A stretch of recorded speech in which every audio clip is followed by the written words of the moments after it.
പാദാം സഗണലളിതാം ശ്രീവിശാഖാനിതാംശ. ഹേ കൃഷ്ണ കരുണാ സിന്ധു ദീനബന്ധു ജഗത്പതി ഗോപീശ ഗോപികാ കാന്ത രാധാകാന്ത നമസ്തുതേ.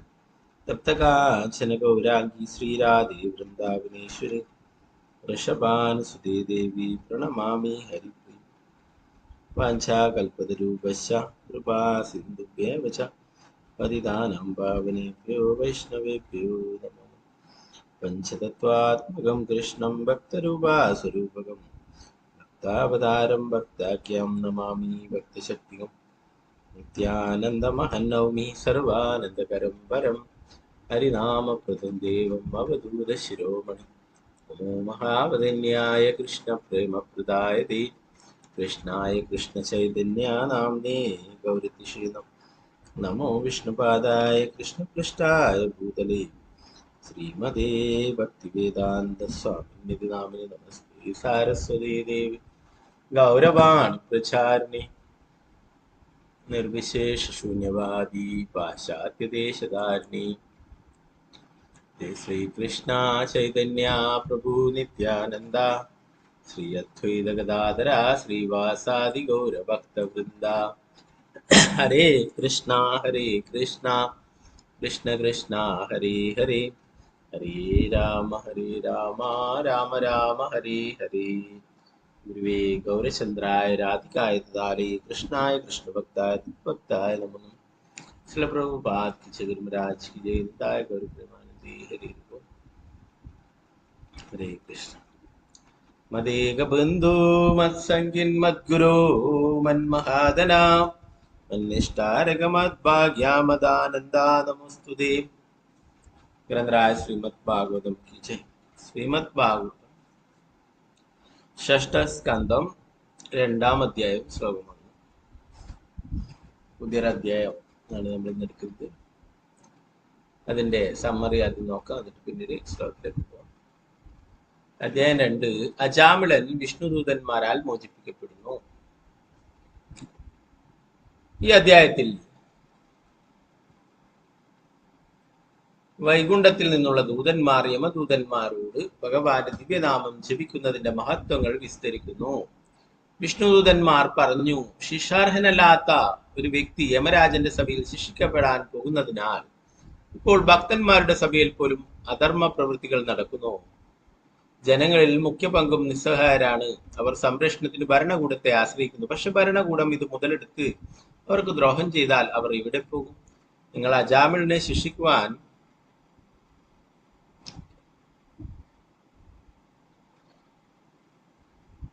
യമരാജന്റെ അടുത്തേക്ക് കൊണ്ടുപോകാൻ ശ്രമിക്കുകയാണെങ്കിലും അവൻ ശിക്ഷിക്കപ്പെടരുതെന്ന് ഞങ്ങൾ വ്യക്തമായി കാണപ്പെടുന്നു. അജാമിളൻ പരമോന്നതനായ ഭഗവാന്റെ ദിവ്യനാമത്തെ മഹത്വപ്പെടുത്തിയത് കൊണ്ടാണ് അവൻ ശിക്ഷാർഹനല്ലാതായത്.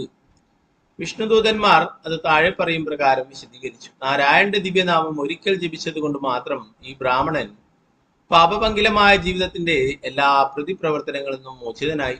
വാസ്തവത്തിൽ അവൻ ഈ ജീവിതത്തിലെ പാപങ്ങളിൽ നിന്നും മാത്രമല്ല, പല പല ആയിരക്കണക്കിന് മറ്റ് ജീവിതങ്ങളിലെ പാപങ്ങളിൽ നിന്നും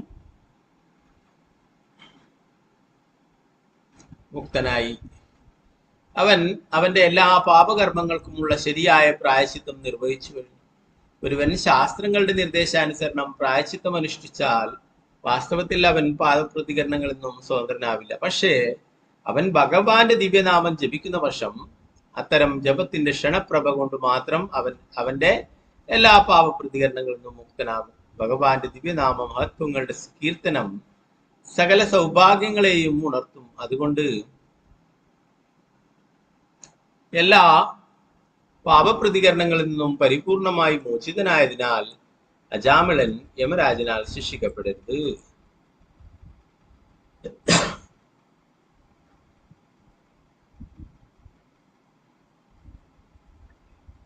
ഇങ്ങനെ പറഞ്ഞുകൊണ്ട് നിൽക്കുന്നതിന്റെ വിഷ്ണുദൂതന്മാർ അജാമിളനെ യമദൂതന്മാരുടെ പാശങ്ങളിൽ നിന്നും മോചിപ്പിച്ച ശേഷം അവരുടെ സ്വന്തം ധാമത്തിലേക്ക് പോയി. എങ്ങനെ തന്നെയായാലും അജാമിള ബ്രാഹ്മണൻ വിഷ്ണുദൂതന്മാർക്ക് തന്റെ ആദര പ്രണാമങ്ങൾ അർപ്പിച്ചു. ജീവിതാന്ത്യത്തിൽ നാരായണനാമം ജപിക്കാൻ സാധിച്ച താൻ എത്ര ഭാഗ്യവാനാണെന്ന് മനസ്സിലാക്കാൻ അവന് കഴിഞ്ഞു. തീർച്ചയായും അവന് തന്റെ സൗഭാഗ്യത്തിന്റെ അർത്ഥം ബോധ്യമായി. യമദൂതന്മാരും വിഷ്ണുദൂതന്മാരും തമ്മിൽ നടത്തിയ സംവാദം ശരിക്കും ഗ്രഹിച്ച അവൻ പരമദിവ്യോത്തകൃഷ്ണനായ ഭഗവാന്റെ ഒരു പരിശുദ്ധ ഭക്തനായി തീർന്നു. താൻ എത്ര പ്രാപിയായിരുന്നു എന്ന് ചിന്തിച്ച് വളരെയധികം ദുഃഖിച്ച അവൻ വീണ്ടും വീണ്ടും സ്വയം വിലപിക്കുകയും ചെയ്തു.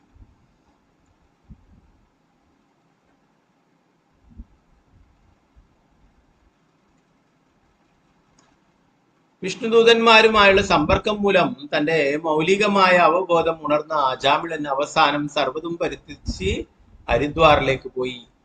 അവിടെ അവൻ സദാ പരമദിവ്യോത്തകൃഷ്ണനായ ഭഗവാനെ ധ്യാനിച്ച് യാതൊരു വ്യതിചലനവുമില്ലാത്ത ഭക്തിത സേവനത്തിൽ മുഴുകി. അനന്തരം വിഷ്ണുദൂതന്മാർ അവിടെ എത്തി അവനെ ഒരു സ്വർണ്ണ സിംഹാസനത്തിൽ ഇരുത്തി വൈകുണ്ഠത്തിലേക്ക് കൊണ്ടുപോയി. ചുരുക്കത്തിൽ പാപിയായിരുന്ന അജാമിളൻ സ്വന്തം പുത്രനെ ഉദ്ദേശിച്ചാണ് നാരായണ ഭഗവാന്റെ നാമം വിളിച്ചതെങ്കിലും പ്രാരംഭഘട്ടത്തിൽ നാമാഭാസമാണ് ജപിച്ചിരുന്നതെങ്കിലും അവന്റെ മോചനത്തിന് അത് ധാരാളമായിരുന്നു. അതുകൊണ്ട് ഭഗവാന്റെ ദിവ്യനാമം ഭക്തിയോടും വിശ്വാസത്തോടും കൂടി ജപിക്കുന്ന ഒരുവൻ നിശ്ചയമായും ഉയർത്തപ്പെടും. അവൻ അവന്റെ ബദ്ധമായ ഈ ഭൗതിക ജീവിതത്തിൽ തന്നെ സംരക്ഷിക്കപ്പെടും. അവന്റെ ബദ്ധമായ ഈ ഭൗതിക ജീവിതത്തിൽ നിന്ന് സംരക്ഷിക്കപ്പെടും.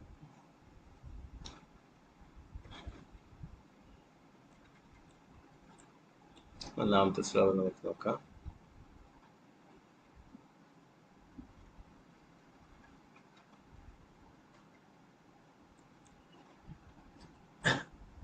ഓം നമോ ഭഗവതേ വാസുദേവായ.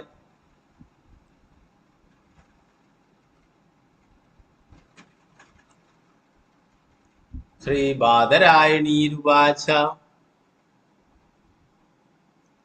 ഏവം തേ ഭഗവദ്ദൂതാ യമദൂതാ വിഭാഷിതം ഉപദ്ധാര്യാതാൻ രാജൻ പ്രത്യാഹുർനയകോ വിദഃ.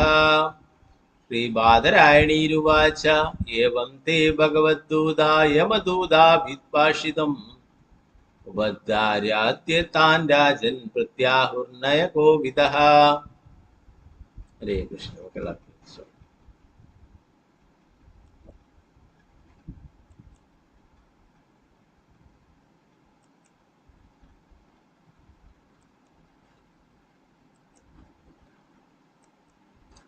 ഓം നമോ ഭഗവതേ വാസുദേവായ. ഓം നമോ ഭഗവതേ വാസുദേവായ. ശ്രീ ബാദരായണീരുവാച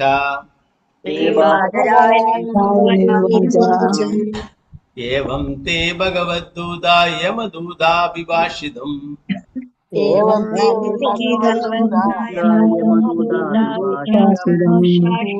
ഉപധാര്യാതാൻ രാജൻ പ്രത്യാഹുർനയകോ വിദഃ. ശ്രീ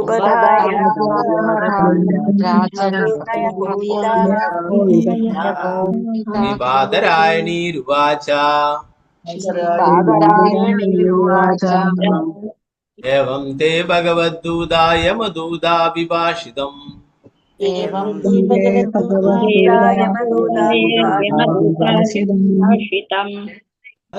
ഉപധാര്യാതാൻ രാജൻ പ്രത്യാഹുർനയകോ വിദഃ.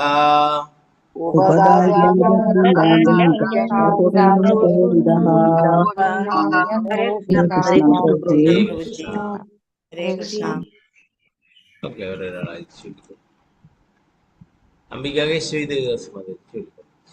കൃഷ്ണ പ്രഭുജി. ഹരേ കൃഷ്ണ.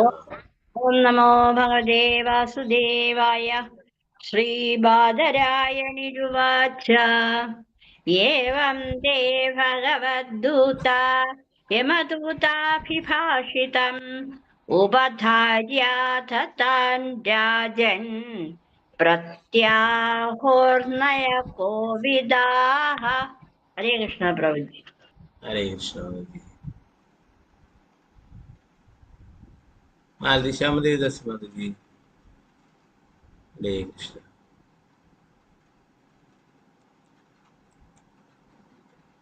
ചൊല്ലിക്കോളൂ മാലതി. മാലതിശ്യാമതി ദസ്മതി. ഹരേ കൃഷ്ണ. ഹരേ കൃഷ്ണ പ്രഭുജി. ചൊല്ലു. ഓം നമോ ഭഗവതേ വാസുദേവായ. ശ്രീബാദരായണിരുവാച ഏവം തേ ഭഗവദ്ദൂതായ മധൂതാഭിഭാഷിതം ഉപധാര്യാർത്ഥ താൻ രാജൻ പ്രത്യാഹുർനയ ഗോവിദാഃ. ഹരേ കൃഷ്ണ പ്രഭുജി. ഹരേ കൃഷ്ണ മാതാജി. വിജയനാണ് മാതാജി. ഹരേ കൃഷ്ണ മാതാജി. ഹരേ കൃഷ്ണ പ്രഭുജി. ഹരേ കൃഷ്ണ മാതാജി. ഓം നമോ ഭഗവതേ വാസുദേവായ. ശ്രീബാദരായണീരുവാച ഏവം തേ ഭഗവദ്ദൂത യമദൂതാഭിഭാഷിതം ഉപധാര്യാത താൻ രാജൻ പ്രത്യാഹുർനയ കോവിദാഃ. ഹരേ കൃഷ്ണ പ്രഭുജി. ഹരേ കൃഷ്ണ. രാമചന്ദ്ര പ്രഭു. ഹരേ കൃഷ്ണ. പ്രഭുജി. ഓം നമോ ഭഗവതേ വാസുദേവായ. ശ്രീബാദരായണീരുവാച ഏവം തേ ഭഗവദ്ദൂതാ യമദൂതാഭിഭാഷിതം ഉപധാര്യതാ താൻ രാജൻ പ്രത്യുഹുർനയ കോവിദാഃ. ഹരേ കൃഷ്ണ പ്രഭുജി. ഹരേ കൃഷ്ണ. നിർമ്മല മാതാജി. ഹരേ കൃഷ്ണ പ്രഭുജി. ഹരേ കൃഷ്ണ. ഓം നമോ ഭഗവതേ വാസുദേവായ. ശ്രീബാദരായണിരുവാച ഏവം തേ ഭഗവദ്ദൂതായ മാദൂതാഭിഭാഷിതം ഉപധാര്യാത താൻ രാജൻ പ്രത്യാഹുർനയ കോവിദാഃ. ഹരേ കൃഷ്ണ പ്രഭുജി. ഹരേ കൃഷ്ണ. പത്മകുമാരി മാതാജി. ഹരേ കൃഷ്ണ. ഓം നമോ ഭഗവതേ വാസുദേവായ. ശ്രീബാദരായണിരുവാച ഏവം തേ ഭഗവദ്ദൂതായ മധൂതാഭിഭാഷിതം ഉപധാര്യാത താൻ രാജൻ പ്രത്യാഹുർനയ കോവിദാഃ. ഹരേ കൃഷ്ണ. ഹരേ കൃഷ്ണ. രമണ മാതാജി. ഹരേ കൃഷ്ണ പ്രഭുജി. ഹരേ കൃഷ്ണ. ഓം നമോ ഭഗവതേ വാസുദേവായ. ശ്രീ ബാദരായണീരുവാച ഏവം തേ ഭഗവദ്ദൂത യമഭൂതാഭിഭാഷിതം ഉപധാര്യാത താൻ രാജൻ പ്രത്യാഹുർനയ കോവിദാഃ. ഹരേ കൃഷ്ണ പ്രഭുജി. ഹരേ കൃഷ്ണ മാതാജി. തങ്കമണി മാതാജി. ഹരേ കൃഷ്ണ പ്രഭുജി. ഹരേ കൃഷ്ണ. ഓം നമോ ഭഗവതേ വാസുദേവായ. ശ്രീബാദരായണീരുവാച ഏവം തേ ഭഗവദ്ദൂത യമദൂതാഭിഭാഷിതം ഉപധാര്യാത താൻ രാജൻ പ്രത്യാഹുർനയ കോവിദാഃ. ഹരേ കൃഷ്ണ. ഹരേ കൃഷ്ണ. വത്സലായ മാതാജി. ഹരേ കൃഷ്ണ. ഓം നമോ ഭഗവതേ വാസുദേവായ. ശ്രീബാദരായണീരുവാച ഏവം തേ ഭഗവദ്ദൂത യമദൂതാഭിഭാഷിതം ഉപധാര്യാത താൻ രാജൻ പ്രത്യാഹുർനയ കോവിദാഃ. ഹരേ കൃഷ്ണ പ്രഭുജി. ഹരേ കൃഷ്ണ. ശാരദ ശിവസുദേവദാസ് മാതാജി. ഹരേ കൃഷ്ണ പ്രഭുജി. ഹരേ കൃഷ്ണ. ഓം നമോ ഭഗവതേ വാസുദേവായ. ബാദരായണുവാച ഏവം തേ ഭഗവദ്ദൂത യമദൂതാഭിഭാഷിതം ഉപധാര്യാത താൻ രാജൻ പ്രത്യാഹുർനയ കോവിദാഃ. ഹരേ കൃഷ്ണ. ഹരേ കൃഷ്ണ. സീതാരാമനുണ്ണി മാതാജി. ഹരേ കൃഷ്ണ പ്രഭുജി. ഹരേ കൃഷ്ണ. ഓം നമോ ഭഗവതേ വാസുദേവായ. ശ്രീബാദരായണീരുവാച ഏവം തേ ഭഗവദ്ദൂത യമദൂതാഭിഭാഷിതം ഉപധാര്യതേ താൻ രാജൻ പ്രത്യുഹുർനയ കോവിദാഃ. ഹരേ കൃഷ്ണ പ്രഭുജി.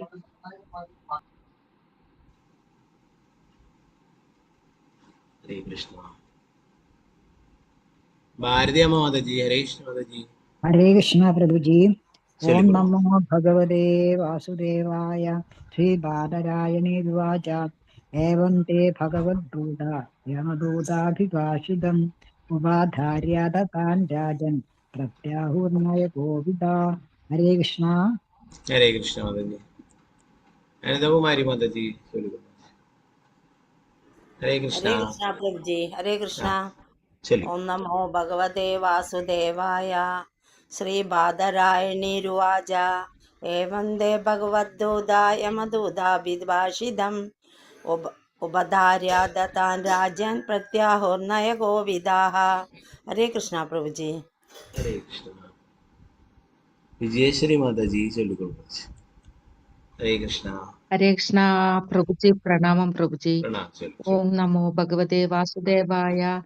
श्रीभादरायणीरुवाच एवं ते भगवद्धूता यमदूताभिभाषितम् उभधार्यथा तान् राजन् प्रत्याहुर्न अयकोविदाः. हरे कृष्ण. हरे कृष्ण वत्सरावोपनिषद माताजी चलिए. हरे कृष्णा प्रभु जी. हरे कृष्ण. ഓം നമോ ഭഗവതേ വാസുദേവായ.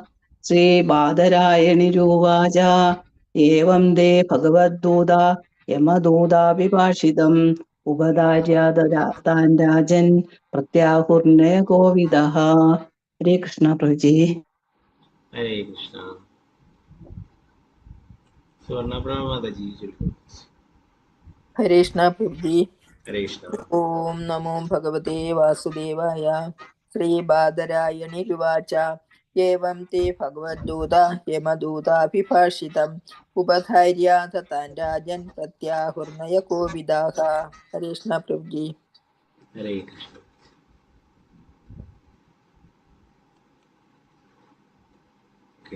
सावित्री वैश्य दर्शन माताजी. हरे कृष्ण. हरे कृष्ण प्रभु जी. चलिए. ओम नमः. प्रणाम प्रभु जी.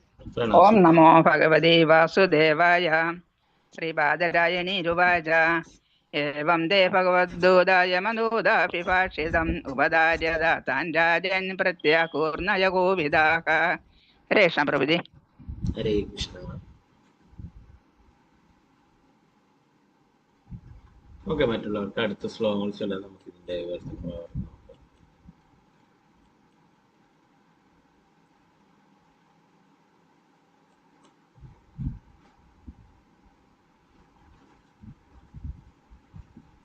ശിവദേവ ഗോസ്വാമി പറഞ്ഞു, എന്റെ പ്രിയപ്പെട്ട രാജാവേ, വിഷ്ണു ഭഗവാന്റെ ഭൃത്യന്മാർ വാദപ്രതിവാദങ്ങളിലും യുക്തിയിലും വളരെ വിദഗ്ധരാണ്. യമദൂതന്മാരുടെ പ്രസ്താവനകൾ കേട്ടതിനു ശേഷം അവർ താഴെ പറയും പോലെ മറുപടി നൽകി. ഓം നമോ ഭഗവതേ വാസുദേവായ. വിഷ്ണുദൂതൗ ജുഹു അഹോ കഷ്ടം ധർമ്മദൃശാമധർമ്മ സ്പൃശതേ സഭാം. അഹോ കഷ്ടം ധർമ്മദൃശാമധർമ്മ സ്പൃശതേ സഭാം. യാത്രാദണ്ഡേഷു പാപേഷു ദണ്ഡോയർദ്രിയതേ വൃഥാ. വിഷ്ണുദൂതൗ ജുഹു അഹോ കഷ്ടം ധർമാദൃശമധർമ്മഃ സ്പൃശതേ സഭാം. യത്രാദണ്ഡേഷു പാപേഷു ദണ്ഡോയർദ്രിയതേ വൃഥാ. ഹരേ കൃഷ്ണ. നേരത്തെ ചൊല്ലാൻ പറഞ്ഞു. ശോഭാ പ്രദീപ് മാതാജി ചൊല്ലു. हरे कृष्णा. हरे कृष्ण प्रभु जी. चलो. ओम नमो भगवते वासुदेवाय. विष्णुदूताऊचु अहो कष्टं धर्मादृशामधर्म स्पृशदो सभां. यत्र दण्ड्योषोपशेषु दण्डो यर्द्रियते वृथा. हरे कृष्णा. हरे कृष्ण.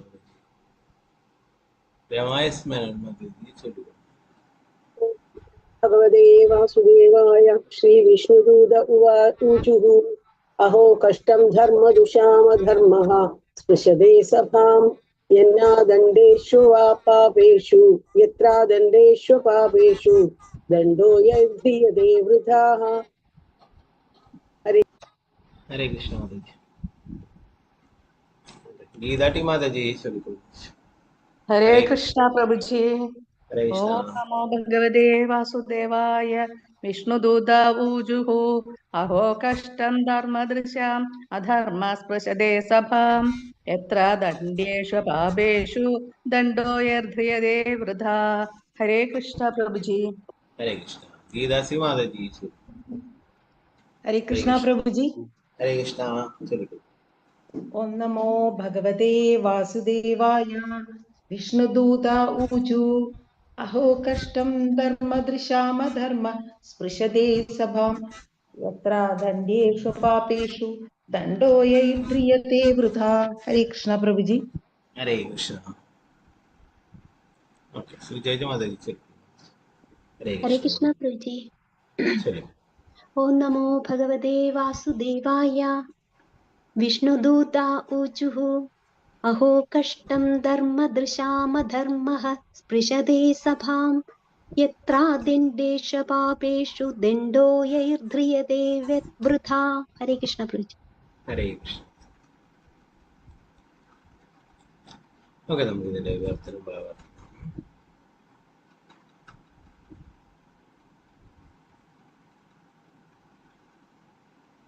ഉത്തരം ഭാവാർത്ഥം ഭക്തിവേദാന്ത സ്വാമി ശ്രീ പ്രഭുപാദ്. വിഷ്ണുദൂതന്മാർ പറഞ്ഞു,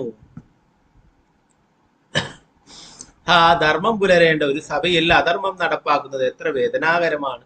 ധാർമ്മിക തത്വങ്ങൾ സംരക്ഷിക്കുവാൻ ചുമതലയുള്ളവർ പാപരഹിതനായ ശിക്ഷാർഹനല്ലാത്ത ഒരു വ്യക്തിയെ അനാവശ്യമായി ശിക്ഷിക്കും. ഭാവാർത്ഥം ഭക്തിവേദാന്ത സ്വാമി ശ്രീ പ്രഭുപാദ്. അജാമിളനെ യമരാജന്റെ അടുത്തേക്ക് റാഞ്ചിക്കൊണ്ടുപോകാൻ ശ്രമം നടത്തിയതിന് ധാർമ്മിക തത്വങ്ങളുടെ ലംഘനമാണ് വിഷ്ണുദൂതന്മാർ യമദൂതന്മാരെ കുറ്റപ്പെടുത്തി. യമരാജൻ ധർമ്മ അധർമ്മ തത്വങ്ങൾ വിലയിരുത്തുവാനും അധർമ്മികളായ ആളുകളെ ശിക്ഷിക്കാനും പരമദിവ്യാത പുരുഷനായ ഭഗവാനാൽ നിയമിക്കപ്പെട്ട അധികാരിയാണ്. എങ്ങനെ തന്നെ ആയാലും പരിപൂർണമായും പാപരഹിതരായ ആളുകൾ ശിക്ഷിക്കപ്പെട്ടാൽ യമരാജന്റെ സഭയ്ക്ക് അത് കളങ്കമുണ്ടാക്കും. ഈ തത്വം യമരാജന്റെ സഭയ്ക്ക് മാത്രമല്ല മനുഷ്യ സമൂഹത്തിന് മുഴുവൻ സംഗതമാണ്. മനുഷ്യ സമൂഹത്തിൽ ധാർമ്മിക തത്വങ്ങൾ സംരക്ഷിക്കേണ്ട ചുമതല രാജകീയ കോടതികൾക്കോ അല്ലെങ്കിൽ ഭരണകൂടങ്ങൾക്കോ ആണ്. ദൗർഭാഗ്യത്തിന് ഈ യുഗത്തിൽ, കലിയുഗത്തിൽ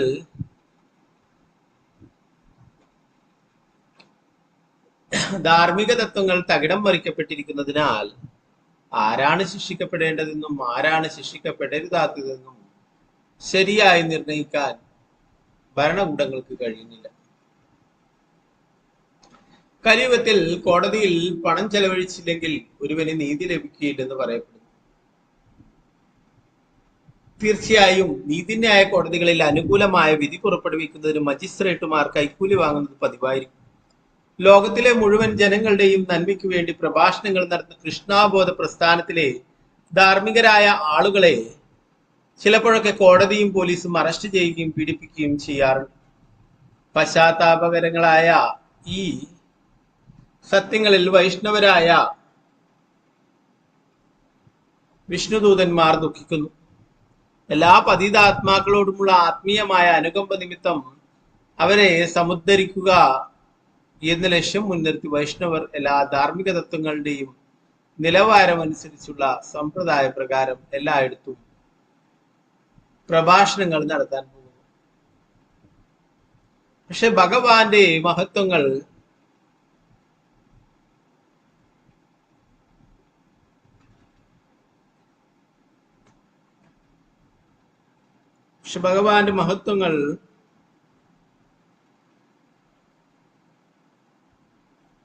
പ്രഭാഷിക്കാൻ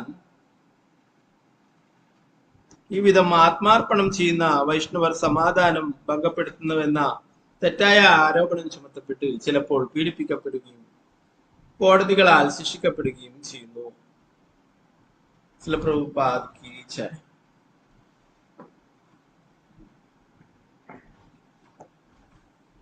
അടുത്ത ശ്ലോകം മൂന്നാമത്തെ.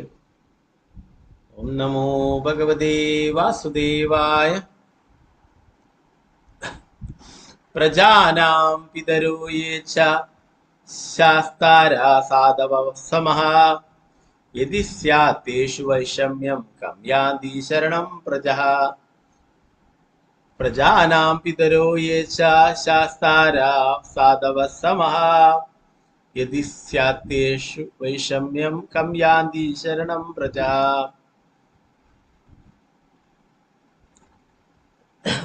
ഒരു രാജാവോ അല്ലെങ്കിൽ സർക്കാർ അധികാരിയോ ജനങ്ങളോട് സ്നേഹവാത്സല്യങ്ങളോടെ അവരുടെ പിതൃതുല്യനും സംരക്ഷകനും രക്ഷകർത്താവുമായി പെരുമാറേണ്ടവനാകയാൽ അവൻ ഉന്നത യോഗ്യതയുള്ളവനായിരിക്കണം.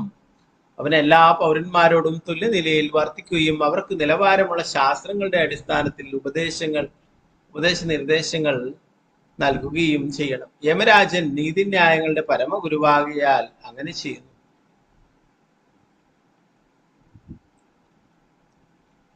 അദ്ദേഹത്തിന്റെ കാൽച്ചുവടുകൾ പിന്തുടരുന്നവരും എന്തു തന്നെയായാലും അത്തരം വ്യക്തികൾ കളങ്കപ്പെടുകയും നിഷ്കളങ്കനും നിരപരാധിയുമായ ഒരു വ്യക്തിയെ പക്ഷപാതപരമായി ശിക്ഷിക്കുകയും ചെയ്താൽ ജനങ്ങൾ അവരുടെ സുരക്ഷിതത്വത്തിന് ആരെ ശരണം പ്രാപിക്കും? ഇത് തന്നെയായാലും അത്തരം വ്യക്തികൾ കളങ്കപ്പെടുകയും നിഷ്കളങ്കനും നിരപരാധിയുമായ ഒരു വ്യക്തിയെ പക്ഷപാതപരമായി ശിക്ഷിക്കുകയും ചെയ്താൽ ജനങ്ങൾ അവരുടെ സുരക്ഷിതത്വത്തിന് ആരെ ശരണം പ്രാപിക്കും? ഭാവാർത്ഥം ഭക്തിവേദാന്ത സ്വാമി ശ്രീ പ്രഭുപാദ്. രാജാവ് അല്ലെങ്കിൽ ആധുനിക കാലത്ത് സർക്കാർ ജനങ്ങളെ ജീവിതത്തിന്റെ ആത്യന്തിക ലക്ഷ്യം അഭ്യസിപ്പിക്കുന്ന രക്ഷിതാക്കളെ പോലെ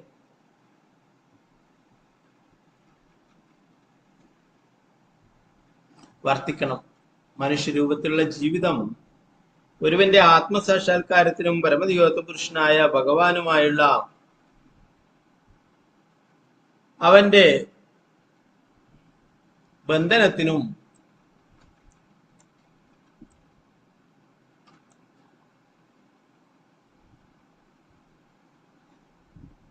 പ്രത്യേകം ഉദ്ദേശിക്കപ്പെട്ടിട്ടുള്ളതാണ്. എന്തുകൊണ്ടെന്നാൽ മൃഗജീവിതത്തിൽ ഈ സാക്ഷാത്കാരം സാധ്യമല്ല. അതുകൊണ്ട് എല്ലാ പൗരന്മാരെയും ക്രമാനുബദ്ധമായ ഒരു പ്രക്രിയയിലൂടെ സ്വന്തം ആത്മാവിനെയും ഈശ്വരനുമായുള്ള ബന്ധത്തെയും സാക്ഷാത്കരിക്കാൻ കഴിയും വിധം പരിശീലിപ്പിക്കുവാനുള്ള ചുമതല ഏറ്റെടുക്കേണ്ടത് സർക്കാരിന്റെ ധർമ്മമാണ്.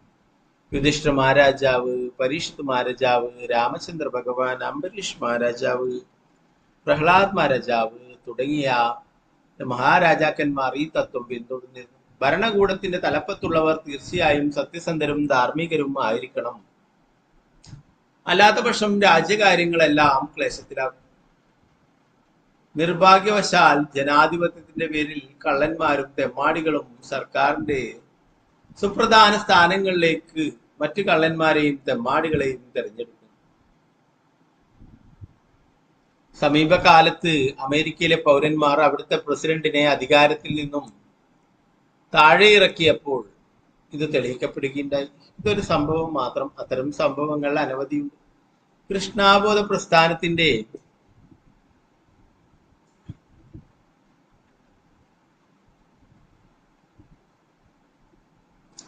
പ്രാധാന്യം മൂലം ജനങ്ങൾ കൃഷ്ണാബോധമുള്ളവരാവുകയും കൃഷ്ണാബോധമില്ലാത്ത ആർക്കും വോട്ട് ചെയ്യാതിരിക്കുകയും വേണം. അപ്പോൾ രാജ്യത്ത് യഥാർത്ഥ സമാധാനവും അഭിവൃദ്ധിയും ഉണ്ടാവും. ഒരു വൈഷ്ണവൻ സർക്കാരിൽ ദുർഭരണം കാണുമ്പോൾ ഹൃദയത്തിൽ അനുകമ്പയുള്ളവനാവുകയും കൃഷ്ണാബോധ പ്രസ്ഥാനത്തിന്റെ പ്രചരണത്തിലൂടെ ആ സാഹചര്യത്തെ ശുദ്ധീകരിക്കുവാൻ പരമാവധി ശ്രമിക്കുകയും ചെയ്യും.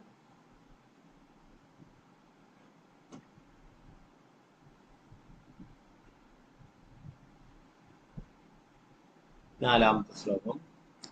ഓം നമോ ഭഗവതേ വാസുദേവായ.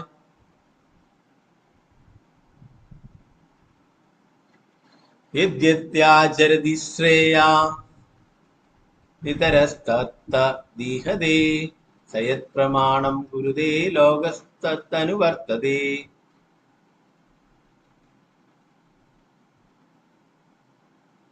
യദ്യത്യാചരതി ശ്രേയാ നിതരസ്തത്തദീഹതേ സയത് പ്രമാണം ഗുരുതേ ലോകസ്തനുവർത്തതേ.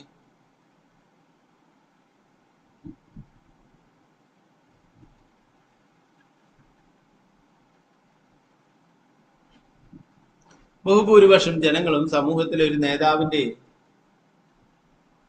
മാതൃക പിന്തുടരുകയും അവന്റെ പെരുമാറ്റങ്ങൾ അനുകരിക്കുകയും ചെയ്യുന്നു. നേതാവ് സ്വീകരിക്കുന്ന എന്തിനേയും അവരും പ്രമാണമായി സ്വീകരിക്കുന്നു. ഭാവാർത്ഥ ഭക്തിവേദാന്ത സ്വാമി ശ്രീ പ്രഭുപാദ്.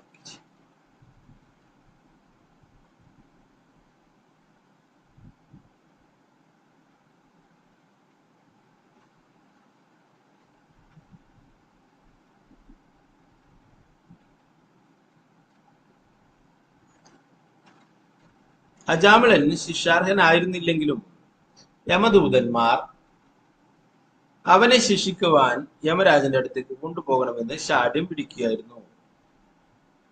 അത് അധർമ്മം, ധാർമ്മിക തത്വങ്ങൾക്ക് നേരെ വിപരീതമായിരുന്നു. അത്തരം അധാർമിക പ്രവൃത്തികൾ അനുവദിക്കപ്പെട്ടാൽ മനുഷ്യ സമൂഹത്തിന്റെ ശരിയായ ഭരണം അവതാളത്തിലാകുമെന്ന് വിഷ്ണുദൂതന്മാർ ഭയപ്പെട്ടു. കൃഷ്ണാബോധ പ്രസ്ഥാനം ആധുനിക കാലത്ത് മനുഷ്യ സമൂഹത്തിന്റെ ഭരണത്തിനുള്ള ശരിയായ ധർമ്മങ്ങൾ പരിചയിപ്പിക്കുന്നു. പക്ഷെ ദൗർഭാഗ്യത്തിന് കൃഷ്ണാബോധ പ്രസ്ഥാനത്തിന്റെ വിലപ്പെട്ട സേവനം അംഗീകരിക്കാത്ത കലിയുഗത്തിലെ ഭരണകൂടങ്ങൾ അതിന് മതിയായ പിന്തുണ നൽകുന്നില്ല.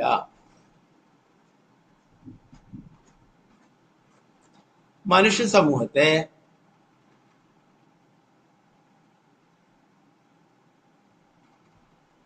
അതിന്റെ പതിതാവസ്ഥയിൽ നിന്നും ഉദ്ധരിക്കുന്നതിനുള്ള ശരിയായ പ്രസ്ഥാനം ഹരേ കൃഷ്ണ പ്രസ്ഥാനമാണ്. മനുഷ്യ സമൂഹത്തെ അതിന്റെ പതിതാവസ്ഥയിൽ നിന്നും ഉദ്ധരിക്കുന്നുള്ള ശരിയായ പ്രസ്ഥാനം ഹരേ കൃഷ്ണ പ്രസ്ഥാനമാണ്. അതിനാൽ മനുഷ്യ സമൂഹത്തിന്റെ പാപകരമായ അവസ്ഥ പരിപൂർണമായി ശുദ്ധീകരിക്കുന്നതിന് ലോകത്തിലെമ്പാടുമുള്ള ഭരണകൂടങ്ങളും പൊതുജന നേതാക്കളും ഈ പ്രസ്ഥാനത്തിന് പിന്തുണ നൽകേണ്ടതാണ്. പ്രഭുപാദ് കി ജയ്. 5-6 ശ്ലോകങ്ങള്.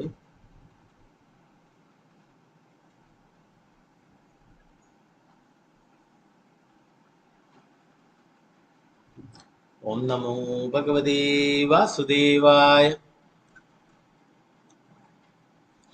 യസ്യാംഗേ ശിരാദായ ലോകസ്വവിധി നിർവൃതഃ സ്വയം ധർമ്മമധർമ്മം വാ നഹി വേദായതാ പശുഃ സകതം ന്യർപ്പിതാത്മാനം കൃതമൈത്രമചേതനം വിസ്രംഭണീയോ ഭൂതാനാം സഗൃണോത്രോക്തുമർഹതി.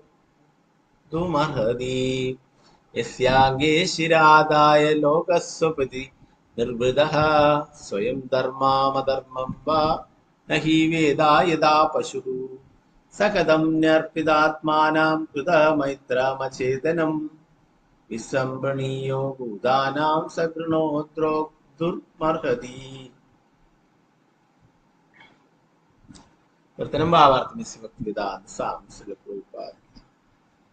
ജനങ്ങൾ പൊതുവെ ധർമ്മ അധർമ്മങ്ങളെ വിവച്ഛേദിച്ചറിയുന്ന ജ്ഞാനത്തിൽ വളരെയൊന്നും പുരോഗതി പ്രാപിച്ചവരല്ല.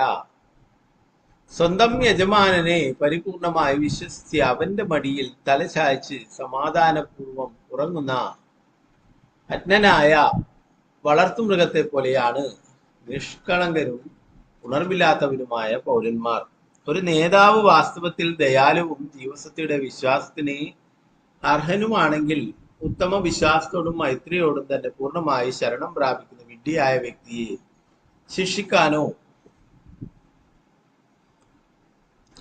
വധിക്കുവാനോ അവനെങ്ങനെ സാധിക്കും?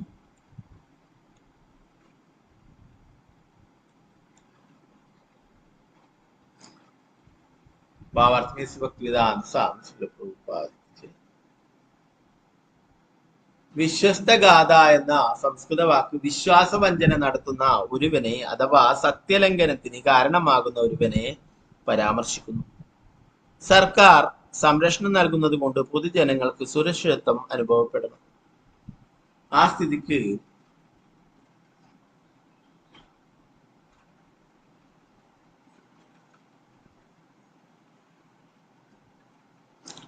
രാഷ്ട്രീയ കാരണങ്ങളാൽ സർക്കാർ തന്നെ പൗരന്മാരോട് വിശ്വാസവഞ്ചന കാട്ടുകയും അവനെ പ്രയാസങ്ങളിൽ അകപ്പെടുത്തുകയും ചെയ്യുന്നത് എത്ര ഖേദകരമാണ്. ഇന്ത്യയുടെ വിഭജന കാലത്ത് ഹിന്ദുക്കളും മുസ്ലിങ്ങളും സമാധാനപൂർവ്വം ഒന്നിച്ചു ജീവിച്ചിരുന്നതും രാഷ്ട്രീയക്കാർ പൊടുന്നനവെ പ്രയോഗിച്ച കൗശലത്താൽ അവർക്കിടയിൽ ശത്രുത പൊട്ടിപ്പുറപ്പെടുകയും അങ്ങനെ ഹിന്ദുക്കളും മുസ്ലിങ്ങളും പരസ്പരം കൊല്ലപ്പെടുകയും ചെയ്ത് നമ്മൾ വാസ്തവത്തിൽ കണ്ടതാണ്. കലിയുഗത്തിന്റെ ഒരു അടയാളമാണിത്. ഈ യുഗത്തിൽ മൃഗങ്ങൾ വളരെ സുന്ദരമായി സൂക്ഷിക്കപ്പെടുന്നതിനാൽ യജമാന്മാരുടെ കരങ്ങളിൽ തങ്ങളുടെ ജീവിതം സുരക്ഷിതമാണെന്ന ആത്മവിശ്വാസം അവയ്ക്കുണ്ട്. പക്ഷെ നിർഭാഗ്യവശാൽ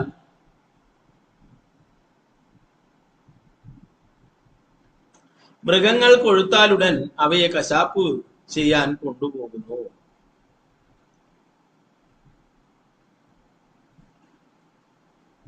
അത്തരം ക്രൂരത വിഷ്ണുദൂതന്മാരെ പോലെ വൈഷ്ണവരാലും അപലപിക്കപ്പെടുന്നു. തീർച്ചയായും മുമ്പേ വിവരിച്ച നരകീയ അവസ്ഥകൾ അത്തരം ക്ലേശങ്ങൾ സഹിക്കാൻ ഉത്തരവാദികളായ പാപികളെ കാത്തു സൂക്ഷിക്കും. അത്തരം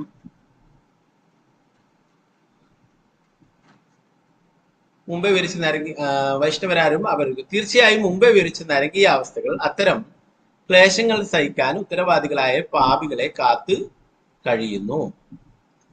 ദൃഢവിശ്വാസത്തോടെ തന്നെ ശരണം പ്രാപിക്കുന്ന ജീവസത്തിയെ മനുഷ്യജീവിയെ ആയാലും മൃഗത്തെ ആയാലും വഞ്ചിക്കുന്നവൻ അങ്ങേയറ്റം പാപിയാണ്.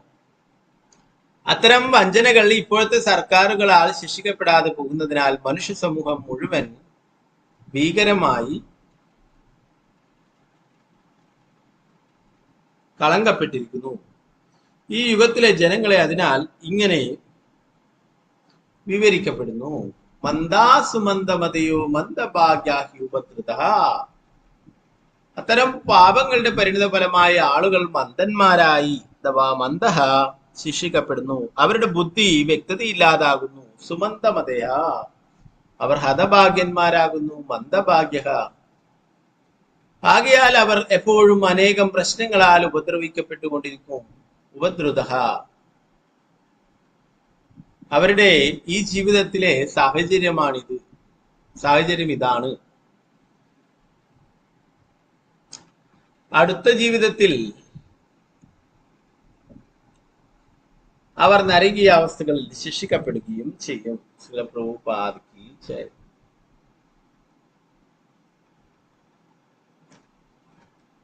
ഏഴാമത്തെ ശ്ലോകം. ഓം നമോ ഭഗവതേ വാസുദേവായ. അയം ഹി ഹൃദനിർവേശോ ജന്മകൂഢ്യാം സാമപി യദ്വ്യാജഹാര വിവേശോ നാമ സ്വസ്തയനം ഹരേ. അയം ഹി ഹൃദനിർവേശോ ജന്മകൂഢ്യാം സാമപി യദ്വ്യാജഹാര വിവശോ നാമ സ്വസ്തയനം ഹരേ.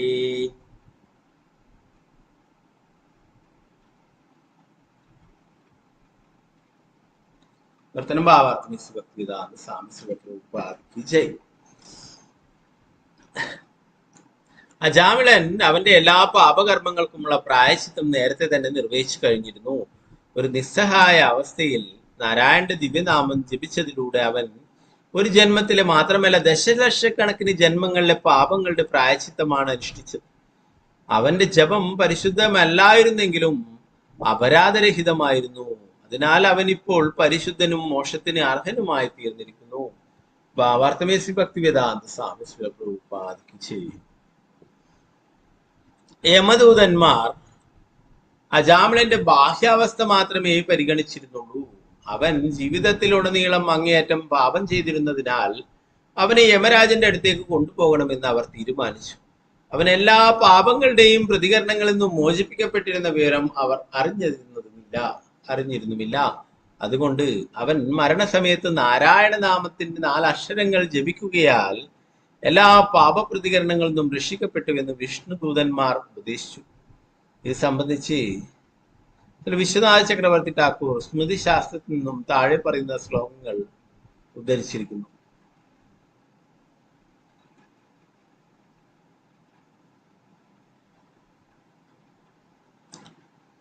നാംനോ ഹി യാവതീ ശക്തി പാപനിർഹരണേ ഹരയേ താവത് കർത്തും ന ശക്നോതി പാതകം പാതകീ നരഃ. നാംനോ ഹി യാവതീ ശക്തി പാപനിർഹരണേ ഹരേ താവത് കർത്തും ന ശക്നോതി പാതകം പാതകീ നരഃ. ഹരിയുടെ ദിവ്യനാമം ഒരിക്കൽ ജപിക്കുന്നതുകൊണ്ട് മാത്രം പാപിയായ ഒരു മനുഷ്യന് അവൻ ചെയ്യാൻ കഴിയുന്ന പാപങ്ങളെക്കാൾ പ്രതികർമ്മങ്ങൾ ചെയ്യാൻ കഴിയും. ബൃഹത് വിഷ്ണു പുരാണത്തിൽ പറയുന്നു.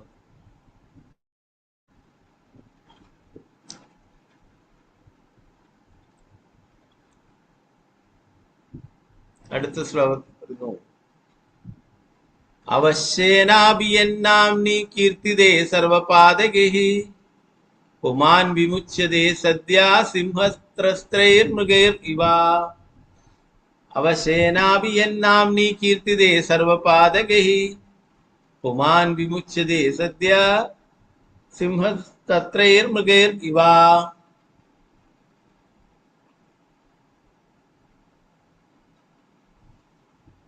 ഒരുവൻ നിസ്സഹായ അവസ്ഥയിലായാലും അങ്ങനെ ചെയ്യണമെന്ന് ആഗ്രഹമില്ലാതെ ആയാലും ഭഗവാന്റെ ദിവ്യനാമം ജപിക്കുന്ന പക്ഷം അവന്റെ പാപപങ്കിലമായ ജീവിതത്തിന്റെ എല്ലാ പ്രതികർമ്മങ്ങളും സിംഹഗർജനം ശ്രവിക്കുമ്പോൾ ഭയന്നോടുന്ന ചെറുമൃഗങ്ങളെ പോലെ ഓടിയൊളിക്കും. ഗരുഡ പുരാണത്തിൽ പറയും.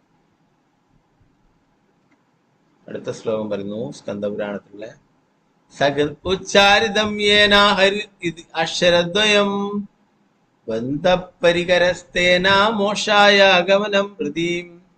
സകൃച്ചാരിതം യേന ഹരിരിതി അക്ഷരദ്വയം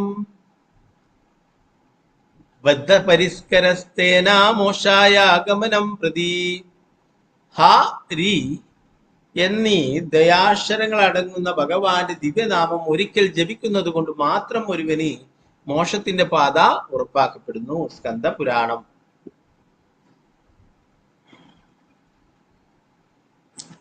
യമദൂതന്മാർ അജാമിളനെ യമരാജന്റെ കോടതിയിലേക്ക് കൊണ്ടുപോകുന്നതിന് വിഷ്ണുദൂതന്മാർ തടയാനുള്ള ചില കാരണങ്ങൾ ഇവയൊക്കെയാണ്.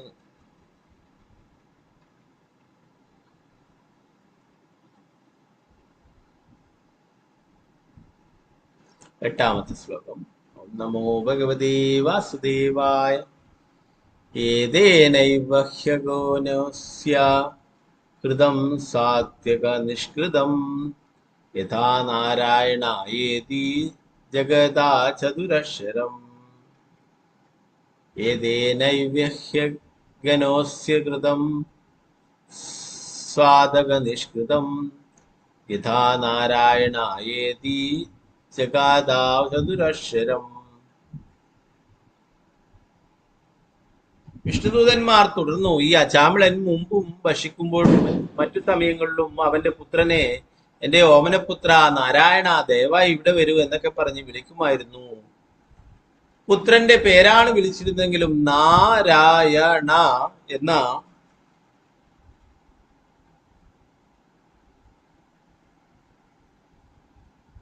നാലക്ഷരമാണ് അവൻ ഉച്ചരിച്ചിരുന്നത്.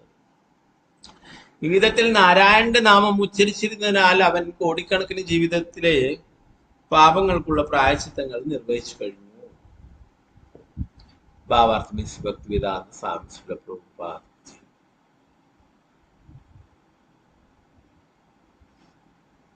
മുമ്പ് കുടുംബം പുലർത്തുന്നതിന് വേണ്ടി അപരാധ പ്രവൃത്തികൾ ചെയ്യുമ്പോഴും അജാമിളൻ അപരാധരഹിതമായി നാരായണ നാമം ജപിച്ചിരുന്നു. ഒരുവൻ അവന്റെ പാപകർമ്മങ്ങൾക്കുള്ള പ്രതികർമ്മങ്ങൾക്കായി ഭഗവാന്റെ നാമം ജപിക്കുന്നത് അല്ലെങ്കിൽ ദിവ്യനാമം ജപിക്കുന്നതിന്റെ ബലത്തിൽ പാപകർമ്മങ്ങൾ ചെയ്യുന്നത് അപരാധമാണ്. നാംനോ ബലാദ്യസ്യ ഹി പാപബുദ്ധി. അജാമിളൻ പാപകർമ്മങ്ങൾ ചെയ്യുന്നതിനിടയിൽ അവയ്ക്കുള്ള പ്രതികർമ്മങ്ങൾ എന്ന നിലയിൽ നാരായണ നാമം ജപിച്ചിരുന്നില്ല.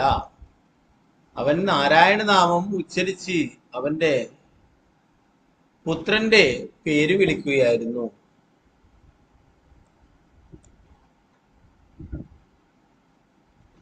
അതുമൂലം അവന്റെ ജപം ഫലവത്തായിരുന്നു. ഈ രീതിയിൽ നാരായണ നാമം ജപിച്ചിരുന്നതിനാൽ അവൻ അനേകം ജന്മങ്ങളിലെ പാപങ്ങളുടെ പ്രവൃത്തികളെ നേരത്തെ തന്നെ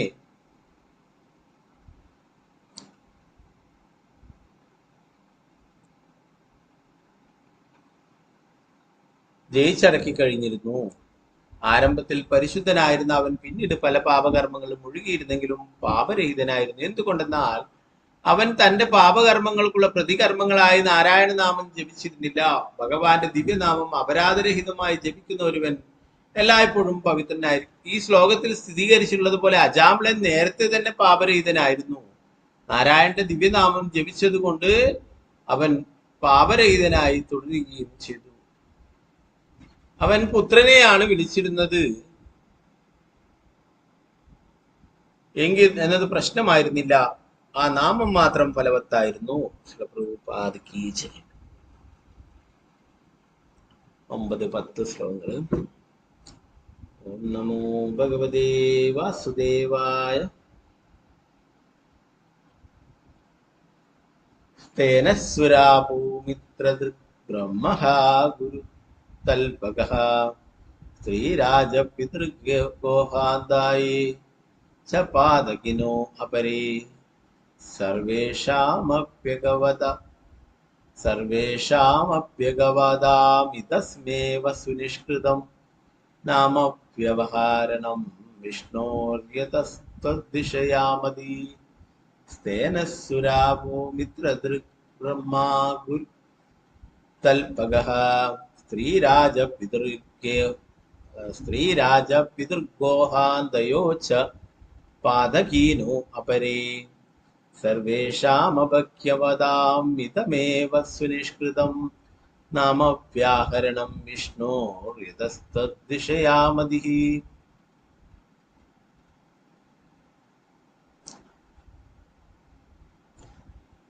കീർത്തനം ഭാവാർത്ഥം ഭക്തിവേദാന്ത സ്വാമി ശ്രീല പ്രഭുപാദ്. സ്വർണം തുടങ്ങിയ വിലപിടിപ്പുള്ള വസ്തുക്കൾ മോഷ്ടിക്കുന്ന തസ്കരനും മദ്യപാനിക്കും ബന്ധുമിത്രാദികളെ വഞ്ചിക്കുന്നവനും ബ്രാഹ്മണഹത്യ നടത്തുന്നവനും സ്വന്തം ഗുരുവിന്റെയോ അതിലും ഉന്നതരായവരുടെയോ പത്നിമാരുമായി ലൈംഗിക വേശ്യയിൽ ഏർപ്പെടുന്നവനും അവന്റെ പാപങ്ങളുടെ പ്രായശ്ചിത്തങ്ങൾക്കുള്ള ഏറ്റവും ശ്രേഷ്ഠമായ മാർഗം വിഷ്ണു ഭഗവാന്റെ ദിവ്യനാമ ജപമാണ്. സ്ത്രീഹത്യ, രാജാവിന്റെയോ പിതാവിന്റെയോ വധം, ഗോവധം തുടങ്ങിയ എല്ലാത്തരം പാപങ്ങൾക്കും ഉള്ള പ്രായശ്ചിത്തവും വിഷ്ണു ഭഗവാന്റെ നാമജപം തന്നെ. അത്തരം പാപികളായ വ്യക്തികൾക്ക് വിഷ്ണു ഭഗവാന്റെ ദിവ്യനാമജപത്തിലൂടെ ഈ മനുഷ്യൻ എന്റെ ദിവ്യനാമം ജപിച്ചു, ഇവന് സംരക്ഷണം നൽകേണ്ടത് എന്റെ ചുമതലയാണ് എന്ന് പരിഗണിക്കുന്ന പരമോന്നതനായ ഭഗവാന്റെ ശ്രദ്ധ ആകർഷിക്കുവാൻ പ്രഭുപാദ് ടീച്ചർ.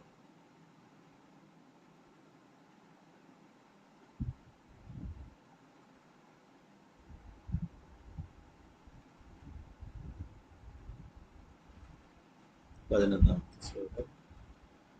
ഓം നമോ ഭഗവതേ വാസുദേവായ. ന നിഷ്കൃതൈർബ്രഹ്മവാദിഭിഃ തദാ വിശുദ്ധത്യഗവാൻ വ്രതാദിഭിഃ യദാ ഹരിർനാമപദൈരുദാഹ്യതേ തദുത്തമശ്ലോകഗുണോപലംബകം. ന നിഷ്കൃതൈർബ്രഹ്മവാദിഭിഃ തദാ വിശുദ്ധത്യഗവാൻ വ്രതാദിഭിഃ യദാ ഹരിർനാമപദൈരുദാഹ്യതേ തദുത്തമശ്ലോകഗുണാപലംബകം. പാപികളായ ആളുകൾ ഭഗവാൻ ഹരിയുടെ ദിവ്യനാമം ഒരിക്കൽ കീർത്തിക്കുന്നതിലൂടെ നേടുന്ന പവിത്രത വൈദിക ആചാരങ്ങളോ പ്രായശ്ചിത്തങ്ങളോ അനുഷ്ഠിക്കുന്നതിലൂടെ നേടുന്നില്ല. ആചാരപരമായ പ്രായശ്ചിത്ത കർമ്മങ്ങൾ ഒരുവനെ പാപങ്ങളുടെ പ്രതികർമ്മ ഫലങ്ങളിൽ നിന്നും മുക്തനാക്കിയേക്കാമെങ്കിലും അത് ഭഗവാന്റെ യശസ്, യോഗ്യതകൾ, ലക്ഷണങ്ങൾ, ശീലകൾ, അനുസാരികൾ മുതലായവയെ അനുസ്മരിപ്പിക്കുന്ന ഭഗവത് നാമ സങ്കീർത്തനങ്ങൾ ഉളവാക്കുന്നത് പോലെ ഭക്തിയുത സേവനത്തിൽ ഉണർവുളവാക്കുന്നില്ല. ഭാവാർത്ഥിലെ ഭക്തിവേദാന്ത സ്വാമി ശ്രീല പ്രഭുപാദ്. ഭഗവാന്റെ ദിവ്യനാമങ്ങളുടെ കീർത്തനത്തിന് പ്രത്യേക പ്രാമുഖ്യമുള്ളതിനാൽ അത് വളരെ ഗുരുതരമായ അഥവാ അങ്ങേയറ്റം ഗുരുതരമായ പാപകർമ്മങ്ങൾക്ക് വൈദികാചാരങ്ങളുടെ അനുഷ്ഠിക്കുന്ന പ്രായശ്ചിത്തത്തിൽ നിന്നും വ്യതിരിക്തമാക്കപ്പെടുന്നതായി ശ്രീല വിശ്വനാഥ ചക്രവർത്തി ഠാക്കൂർ അഭിപ്രായപ്പെടുന്നു.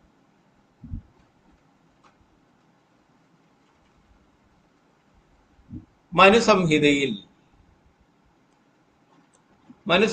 നിന്നും പരാശര സംഹിതയിൽ നിന്നും ആരംഭിക്കുന്നതും ധർമ്മശാസ്ത്രങ്ങളിൽ നിന്ന് വിളിക്കപ്പെടുന്നതുമായ 20 തരം ധാർമ്മിക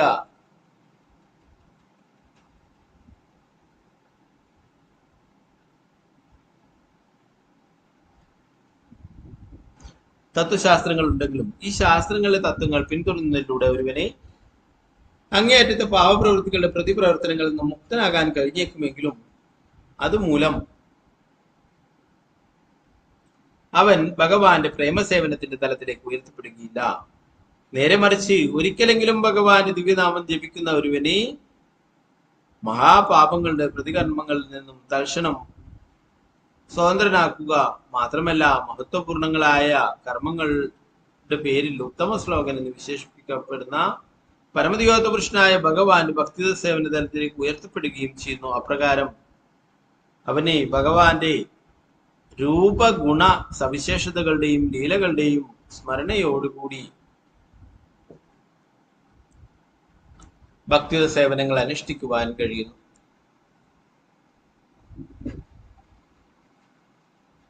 ഭഗവാൻ സർവശക്തനാകിയാൽ അവിടുത്തെ ദിവ്യനാമജപത്തിലൂടെ ഇവയെല്ലാം സാധ്യമാണെന്ന് ശ്രീല വിശ്വനാഥ ചക്രവർത്തി ഠാക്കൂർ വിശദീകരിക്കുന്നു. വൈദിക ആചാരങ്ങളുടെ അനുഷ്ഠാനത്തിലൂടെ നേടാൻ കഴിയാത്തവ ഭഗവാന്റെ ദിവ്യനാമജപത്തിലൂടെ നിഷ്പ്രയാസം സ്വായത്തമാക്കാൻ കഴിയും. ദിവ്യനാമ സങ്കീർത്തനവും ഭക്ത്യുന്മാദ നൃത്തവും നിഷ്പ്രയാസം അനുഷ്ഠിക്കാവുന്നതും ശ്രേഷ്ഠവുമാകിയാൽ ആ പ്രക്രിയ പിന്തുടരലിലൂടെ മാത്രം ഒരുവനെ ആധ്യാത്മിക ജീവിതത്തിന്റെ എല്ലാ പ്രയോജനങ്ങളും സ്വായത്തമാക്കാൻ കഴിയും. ആകയാൽ ശ്രീ ചൈതന്യ മഹാപ്രഭു പ്രഖ്യാപിക്കുന്നു, പരം വിജയതേ ശ്രീകൃഷ്ണ സങ്കീർത്തനം. ശ്രീകൃഷ്ണ സങ്കീർത്തന എല്ലാ മഹത്വങ്ങളും സർവമഹത്വങ്ങളും എല്ലാ പാപപ്രതികരണങ്ങളിൽ നിന്നും പരിശുദ്ധീകരിക്കപ്പെടുന്നതിനും വളരെ വേഗം ആധ്യാത്മിക ജീവിതത്തിന്റെ തലത്തിലേക്ക് വരുന്നതിനും ഞങ്ങൾ ആവിഷ്കരിച്ചിട്ടുള്ള സങ്കീർത്തന പ്രസ്ഥാനത്തിലൂടെ കഴിയുമെന്ന് ഞങ്ങൾ വാഗ്ദാനം നൽകുന്നു. നാരായണ നമസ്കൃത്യ നരം ചൈവ നരോത്തമം ദേവീം സരസ്വതീം വ്യാസം തതോ ജയമുദ്രേ നഷ്ടപ്രായേഷു ഭദ്രേഷു നിത്യം ഭാഗവത സേവയാ ഭഗവത്യുത്തമ ശ്ലോകേ ഭക്തിർഭവതി നൈഷ്ഠികേ മൂകം കരോതി വാചാലം പങ്കും ലംഘയതി ഗിരിം യത്കൃപാതമഹം വന്ദേ ശ്രീഗുരു ദീനദാരിണം പരമാനന്ദമാധവം ശ്രീ ചൈതന്യ ഈശ്വരം. നമോ വിഷ്ണുപാദായ കൃഷ്ണപൃഷ്ഠായ ഭൂതലേ ശ്രീമതേ ഭക്തിവേദാന്ത സ്വാമിനിധി നാമിനെ നമസ്തേ സാരസ്വതേ ദേവി ഗൗരവാണി പ്രചാരിണി നിർവിശേഷ ശൂന്യവാദി പാശ്ചാത്യദേശധാരിണി. ജയ ശ്രീകൃഷ്ണ ചൈതന്യ പ്രഭു നിത്യാനന്ദ ശ്രീ അദ്വൈത ഗദാധര ശ്രീവാസാദി ഗൗരഭക്തവൃന്ദ. ഹരേ കൃഷ്ണ കൃഷ്ണ കൃഷ്ണ ഹരേ ഹരേ, ഹരേ രാമ രാമ രാമ ഹരേ ഹരേ.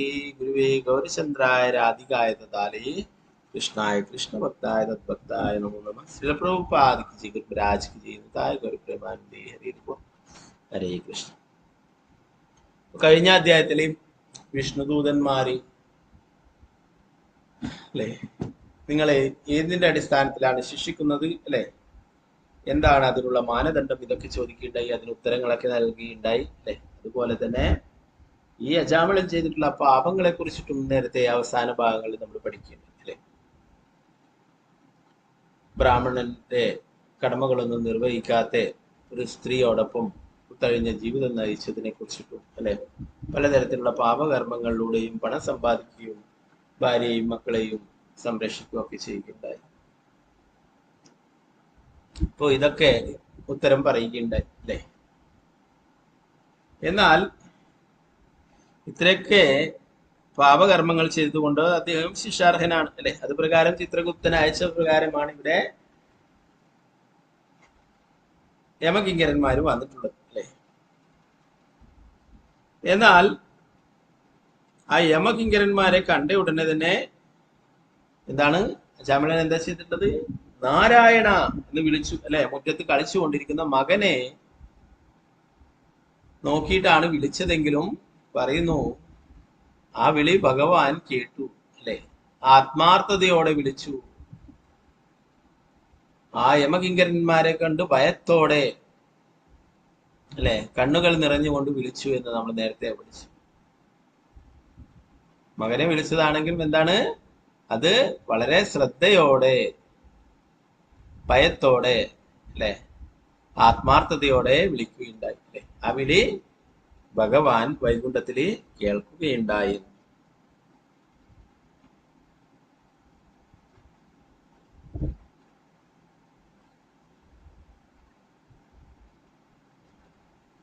വിഷ്ണുദൂതന്മാർ പറയുന്നതുകൊണ്ട് ധർമ്മം പുലരേണ്ട ഒരു സഭയിൽ അധർമ്മം നടപ്പാക്കുന്നത് എത്ര വേദനാകരമാണ്. ധാർമ്മിക തത്വങ്ങൾ സംരക്ഷിക്കുവാൻ ചുമതലയുള്ളവർ പാപരഹിതനായ ശിക്ഷാർഹനല്ലാത്ത ഒരു വ്യക്തിയെ അനാവശ്യമായി ശിക്ഷിക്കും. യമരാജൻ എന്ന് പറയുന്നത് ധർമ്മരാജനാണ്, അല്ലെ?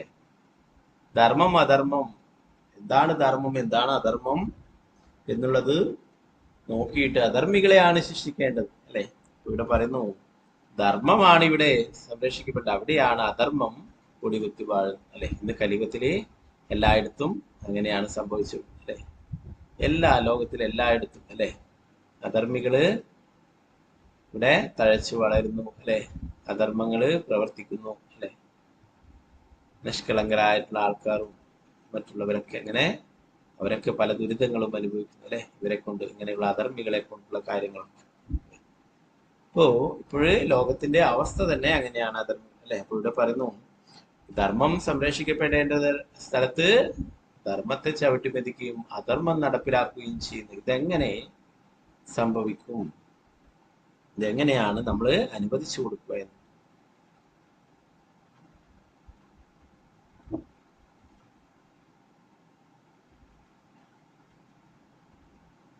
അജാമിളനെ യമരാജന്റെ അടുത്തേക്ക് കൊണ്ടുപോകാൻ ശ്രമം നടത്തി ധാർമ്മിക തത്വങ്ങളുടെ ലംഘനമാണെന്ന് വിഷ്ണുദൂതന്മാർ യമദൂതന്മാരെ കുറ്റപ്പെടുത്തി. യമരാജൻ അധർമ്മ തത്വങ്ങൾ വിലയിരുത്തുവാനും അധർമ്മികളായ ആളുകളെ ശിക്ഷിക്കുവാനും പരമദിവ്യപുരുഷനായ ഭഗവാനാൽ നിയമിക്കപ്പെട്ട അധികാരിയാണ്. അങ്ങനെ തന്നെയായാലും പരിപൂർണമായും പാപരഹിതരായ ആളുകൾ ശിക്ഷിക്കപ്പെട്ടാൽ യമരാജന്റെ സഭയ്ക്ക് അത് കളങ്കമുണ്ടാക്കും. ഈ തത്വം യമരാജന്റെ സഭയ്ക്ക് മാത്രമല്ല മനുഷ്യ സമൂഹത്തിന് മുഴുവൻ സംഗതമാണ്. പറയുന്നു ഇങ്ങനെ യമകിങ്കരന്മാര് വന്നിട്ട് അധർമ്മം പ്രവർത്തിക്കുകയാണെങ്കിൽ എന്താണ്, അത് വലിയ അപരാധമായിട്ട് മാറും എന്നാണ് പറയുന്നത്. യമരാജന് തന്നെ അത് കളങ്കമുണ്ടാക്കും.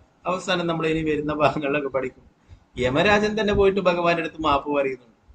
എന്റെ ഭൃത്യന്മാർ ചെയ്തിട്ടുള്ള തെറ്റുകള് അത് ഞാൻ ചെയ്ത് തെറ്റായിട്ട് കണക്കാക്കിയിട്ട് എന്നോട് കൊടുക്കണം എന്ന് പറഞ്ഞിട്ട് യമരാജൻ ഈ ഒരു കാര്യത്തിനായിട്ട് ഭഗവാന്റെ അടുത്ത് മാപ്പ് പറയുന്നുണ്ട്. ഒരു സ്ഥാപനത്തിലുള്ള ഒരു വ്യക്തി, പ്രഭുപാദർ പറയുന്നു, ഒരു സ്ഥാപനത്തിലുള്ള ഒരു വ്യക്തി ചെയ്യുന്ന തെറ്റും ആ സ്ഥാപനത്തിന്റെ ഉടമയ്ക്കാണ് അതിനെ ബാധിക്കുക, അല്ലെ? ആ ഉടമ ചെയ്യുന്നതായിട്ടാണ് വരുക, അല്ലെ?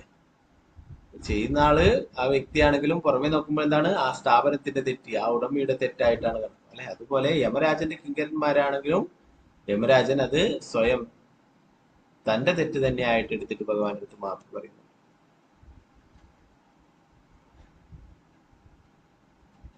അപ്പൊ ഇന്ന് കലിയുഗത്തിലെ അവസ്ഥയെ കുറിച്ച് പ്രഭുപാദർ ഇവിടെ പറയുന്നു, അല്ലെ? ധർമ്മം നടപ്പാക്കേണ്ട സ്ഥലങ്ങളിൽ പലപ്പോഴും അധികാരവും പണവും ഒക്കെ സ്വാധീനം ചെലുത്തുകയും അങ്ങനെ ധർമ്മത്തെ ചവിട്ടിമെതിച്ചുകൊണ്ട് അധർമ്മം കൊടികുത്തി വാഴുകയും ചെയ്യുന്നു, അല്ലെ? നിരപരാധികളായിട്ടുള്ളവർ ശിക്ഷിക്കപ്പെടുന്നു, അല്ലെ? ആ ശിക്ഷാർഹരായിട്ടുള്ളവരൊക്കെ രക്ഷപ്പെട്ടു പോവുകയും ചെയ്യും. കലിയുഗത്തിന്റെ അവസ്ഥ അങ്ങനെയാണ്, അല്ലെ? അതുകൊണ്ടാണ് അവസാനം ഭഗവാൻ കൽക്കിയായിട്ട് വരുന്നത്. ഈ കലിയുഗം പുരോഗമിച്ചുകൊണ്ടേയിരിക്കും. കലിയുഗത്തിന്റെ അവസാനത്തിൽ ഭഗവാൻ വരുന്നു എന്ന് പറഞ്ഞു. അധർമ്മികളായിട്ടുള്ള ഭരണാധികാരികളെ കൊണ്ടും മറ്റുള്ള അധർമ്മികളെ കൊണ്ടും ലോകം മുഴുവൻ നാശത്തിലേക്ക് പോകുമ്പോഴേ ഭഗവാൻ കൽക്കിയായിട്ട് അവതരിക്കുന്നു. ഉള്ള എല്ലാറ്റിനെയും നാശം വരുത്തുവാനായിട്ട്, എല്ലാവരെയും കൊന്നൊടുക്കുവാനായിട്ട് കൽക്കിയായിട്ട് ഭഗവാൻ അവതരിക്കുന്നതിനെ കുറിച്ചിട്ട് പറയും.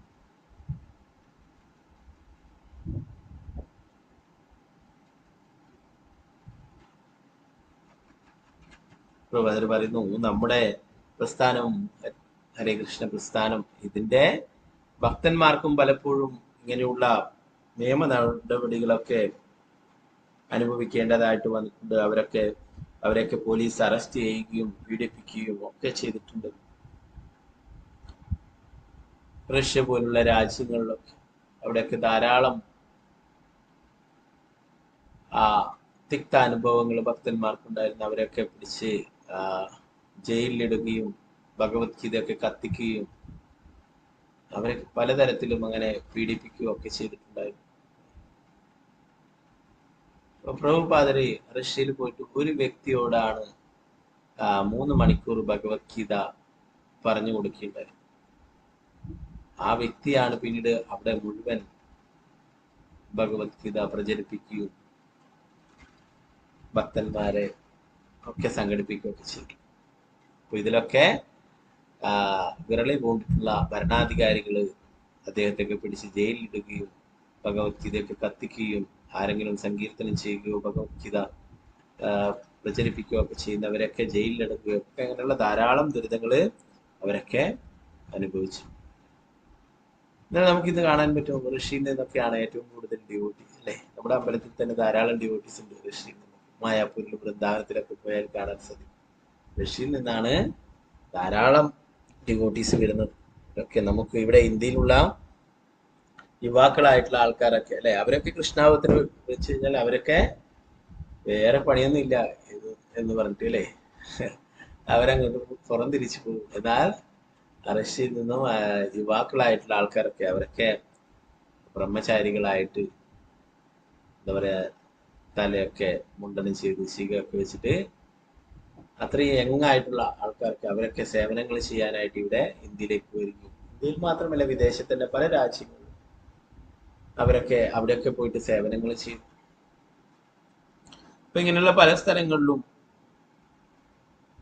ഭക്തന്മാര് കൃഷ്ണാബോധം പ്രചരിപ്പിക്കുകയും അവരൊക്കെ ആ പലതരത്തിലുള്ള ദുരിതങ്ങൾ അനുഭവിക്കുന്നു. പല സ്ഥലങ്ങളും ചൈനയിലും പാകിസ്ഥാനിലും അഫ്ഗാനിസ്ഥാനിലും പല സ്ഥലങ്ങളിലും അങ്ങനെയുള്ള എതിർപ്പുകളുള്ള സ്ഥലങ്ങളിൽ പോലും ബംഗ്ലാദേശിലും അവിടെയൊക്കെ അവരതിനെ ഭയപ്പെട്ടിരുന്നില്ല അധികാരികൾ. എന്താണ് ഇത് ഭഗവാൻ പറഞ്ഞിട്ടുള്ളതാണ് ഈ നിർദ്ദേശം അല്ലെ. അഥവാ ഇത് നടപ്പിലാക്കുന്നതിനിടയിൽ എന്തെങ്കിലും അപകടം സംഭവിച്ചാലും എന്താണ് അവർക്കൊരിക്കലും അതൊരു നഷ്ടമല്ല അല്ലെ.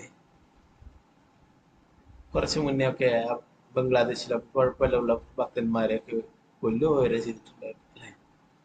എന്താണ് അവരുടെ ജീവൻ പണയപ്പെടുത്തിക്കൊണ്ട് പ്രഭുപാദരുടെ ഒക്കെ ആ വിഗ്രഹം തകർക്കുന്നതൊക്കെ എതിർക്കുകയുണ്ടായി. അതിനെ പ്രഭുപാദരൊക്കെ കെട്ടിപ്പിടിച്ചിട്ട് നിൽക്കുകയുണ്ടായി. ഞങ്ങളെ കൊന്നിട്ടേ പ്രഭുപാദരെ തൊടാൻ സാധിക്കും. അപ്പൊ അങ്ങനെ ധാരാളം പ്രഭുപാദര ആ കാര്യങ്ങൾ പറയുന്നു. ഇവിടെ പ്രഭുപാദരക്കെതിരെ തന്നെ പല ആൾക്കാരും കേസ് കൊടുക്കുകയുണ്ടായി. ഞങ്ങളുടെ മക്കളെയൊക്കെ ബ്രെയിൻ വാഷ് ചെയ്യുകയുണ്ടായി എന്നൊക്കെ പ്രഭുപാദർ കോടതിയിൽ പറഞ്ഞു. അതെ, വാഷിംഗ് ദ ബ്രെയിൻ, അവരുടെ മലിനമായിട്ടുള്ള ആ ബുദ്ധിയെ ഞാൻ ശുദ്ധീകരിക്കുകയാണ് ചെയ്തിട്ടുള്ളത്. അവർക്ക് കൃഷ്ണാബോധം നൽകുകയുണ്ടായി. പല സംഭവങ്ങളിലും കോടതിയൊക്കെ ഇതൊക്കെ നിരീക്ഷിച്ചിട്ട് അവർ ഇതിനെ കൂടെ വിശദമായിട്ട് പഠിച്ചിട്ട് ഇതൊരിക്കലും തെറ്റല്ല, തെറ്റായിട്ടുള്ള പ്രവൃത്തിയല്ല കൃഷ്ണാബോധം പ്രചരിപ്പിക്കുക, കൃഷ്ണാബോധം സ്വീകരിക്കുന്നത് എന്ന് പറഞ്ഞിട്ട് പല സ്ഥലങ്ങളിലും അത് അംഗീകരിക്കുകയും ചെയ്തു. തെറ്റായിട്ടുള്ള നടപടിയല്ല. പക്ഷെ എന്നാൽ ചില സ്ഥലങ്ങളിലൊക്കെ അവരങ്ങനെ ചെയ്യുകയും ചെയ്തു. ചാന്ദ് കാസിയെ അല്ലെ, അവസാനം ചാന്ദ് കാസി തന്നെ മഹാപ്രഭുവിന്റെ അടുത്ത് പറയുകയുണ്ടായി അല്ലെ, മാപ്പ് പറയും, ഇനി നാമം ജപിക്കാത്ത ആളെ ഞാൻ ശിക്ഷിക്കുമെന്ന് ചാന്ദ് കാസി അവസാനം പറയുകയുണ്ടായി അല്ലെ. അപ്പൊ അങ്ങനെയുള്ള ആ ദുഷ്ടരായിട്ടുള്ള ഭരണാധികാരികളൊക്കെ അതിനുള്ള ആൾക്കാരൊക്കെ ഉണ്ട്, നിയമപാലകരും, അവരൊക്കെ പലതരത്തിലുള്ള കാര്യങ്ങളും ചെയ്യുന്നു എന്ന് പറയും. കൃഷ്ണാബോധ പ്രസ്ഥാന ലോകത്തിലെ മുഴുവൻ ജനങ്ങളുടെയും നന്മയ്ക്ക് വേണ്ടി പ്രഭാഷണങ്ങൾ എന്ന കൃഷ്ണാബോധ പ്രസ്ഥാനത്തിൽ ധാർമ്മികരായ ആളുകൾ ചിലപ്പോഴൊക്കെ കോടതിയും പോലീസും അറസ്റ്റ് ചെയ്യുകയും പീഡിപ്പിക്കുകയും ചെയ്തു. പശ്ചാത്താപകരങ്ങളായി സത്യങ്ങളിൽ വൈഷ്ണവരായ വിഷ്ണുദൂതന്മാർ ദുഃഖിക്കുന്നു. ഈ സത്യങ്ങളിൽ എല്ലാ പതിതാത്മാക്കളെയോടുമുള്ള ആത്മീയമായ അനുകമ്പ നിമിത്തം അവരെ സമുദ്ധരിക്കുക എന്ന ലക്ഷ്യം മുൻനിർത്തി വൈഷ്ണവർ എല്ലാ ധാർമ്മിക തത്വങ്ങളുടെയും നിലവാരം അനുസരിച്ചുള്ള സമ്പ്രദായ പ്രകാരം എല്ലായിടത്തും പ്രഭാഷണങ്ങൾ നടത്താൻ പോകുന്നു. പക്ഷെ ഭഗവാന്റെ മഹത്വങ്ങൾ പ്രഭാഷിക്കാൻ ഈ വിധം ആത്മാർപ്പണം ചെയ്യുന്ന വൈഷ്ണവർ സമാധാനം ഭംഗപ്പെടുത്തുന്നുവെന്ന തെറ്റായ ആരോപണം ചുമത്തപ്പെട്ട് ചിലപ്പോൾ പീഡിപ്പിക്കപ്പെടുകയും കോടതികളാൽ ശിക്ഷിക്കപ്പെടുകയും ചെയ്യും.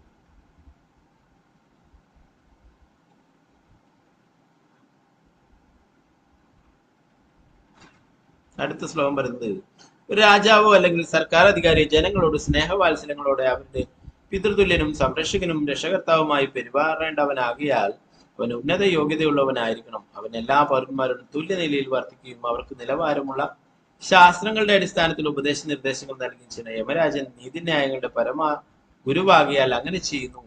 അദ്ദേഹത്തിന്റെ കാൽച്ചുവടുകൾ പിന്തുടരുന്നവരും എന്തു തന്നെയായാലും അത്തരം വ്യക്തികളെ കളങ്കപ്പെടുകയും നിഷ്കളങ്കനും നിരപരാധിയുമായ ഒരു വ്യക്തിയെ പക്ഷപാതപരമായി ശിക്ഷിക്കുകയും ചെയ്താൽ ജനങ്ങൾ അവരുടെ സുരക്ഷിതത്തിന് ആരെ ശരണം പറയും?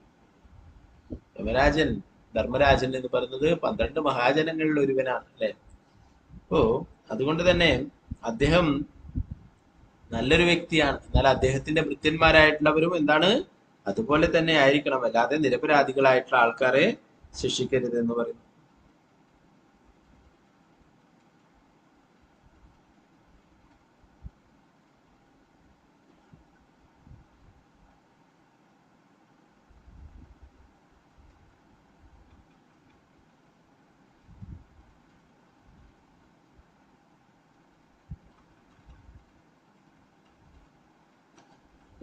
മനുഷ്യരൂപത്തിലുള്ള ജീവിതം ഒരുവന്റെ ആത്മസാക്ഷാത്കാരത്തിനും പരമദിവ്യോത്തമ പുരുഷനായ ഭഗവാനുമായുള്ള അവന്റെ ബന്ധത്തിനും പ്രത്യേകം ഉദ്ദേശിക്കപ്പെട്ടിട്ടുള്ളതാണ്. എന്തുകൊണ്ടെന്നാൽ മൃഗജീവിതത്തിൽ ഈ സാക്ഷാത്കാരം സാധ്യമല്ല. അതുകൊണ്ട് എല്ലാ പൗരന്മാരെയും ക്രമാനുബദ്ധമായ ഒരു പ്രക്രിയയിലൂടെ സ്വന്തം ആത്മാവിനെയും ഈശ്വരനുമായുള്ള ബന്ധത്തെയും സാക്ഷാത്കരിക്കാൻ കഴിയും വിധം പരിശീലിപ്പിക്കാനുള്ള ചുമതല ഏറ്റെടുക്കേണ്ടത് സർക്കാരിന്റെ ധർമ്മമാണ്. ഇതാണ് എല്ലാവർക്കും കൃഷ്ണാബോധം നൽകേണ്ടത്. എന്താണ് അവരുടെ ജീവിതത്തിന്റെ ലക്ഷ്യം എന്ന് പറഞ്ഞു കൊടുക്കേണ്ടത്. അത് സർക്കാരിന്റെ ചുമതലയാണ്, ഭരണാധികാരികളുടെ ചുമതലയാണ്.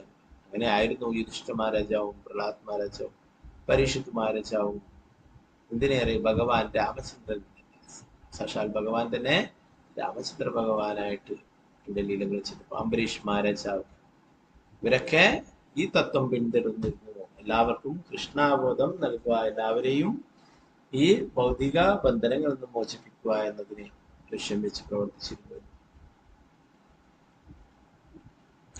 ഭരണകൂടത്തിന്റെ തലപ്പത്തുള്ളവർ തീർച്ചയായും സത്യസന്ധരും ധാർമ്മികരുമായിരിക്കണം. അല്ലാത്ത പക്ഷം രാജ്യകാര്യങ്ങളെല്ലാം ക്ലേശത്തിലാകും. നിർഭാഗ്യവശാൽ ജനാധിപത്യത്തിന്റെ പേരിൽ കള്ളന്മാരും തെമ്മാടികളും സർക്കാരിന്റെ സുപ്രധാന സ്ഥാനങ്ങളിലേക്ക് മറ്റു കള്ളന്മാരെയും തെമ്മാടികളെയും തെരഞ്ഞെടുക്കുന്നു. അതുകൊണ്ടാണ് ലോകത്തിൽ ഇങ്ങനെയുള്ള പ്രശ്നങ്ങളൊക്കെ നടക്കുന്നത് അല്ലെ. അതിന് തക്കതായിട്ടുള്ള യോഗ്യതയുള്ളവരല്ല ഭരണാധികാരികളായിട്ടുള്ളത്. അതുപോലെ തന്നെ അവരെ ഉദ്ദേശിക്കുന്നവരെന്തായിരിക്കണം? അത്രയും നല്ല ജ്ഞാനമുള്ളവരായിരിക്കണം അല്ലെ. പഴയ കാലങ്ങളിലൊക്കെ രാജാക്കന്മാര് ക്ഷത്രിയരെ രാജ്യം ഭരിക്കുകയും ബ്രാഹ്മണരെ അവർക്ക് ഉപദേശങ്ങൾ നൽകുകയും ഒക്കെ ചെയ്തു അല്ലെ. അപ്പൊ എന്നാൽ ഇന്ന് ലോകത്തിൽ എല്ലായിടത്തും ഇങ്ങനെയാണെന്ന് പ്രഭുപാദൻ പറയുന്നു.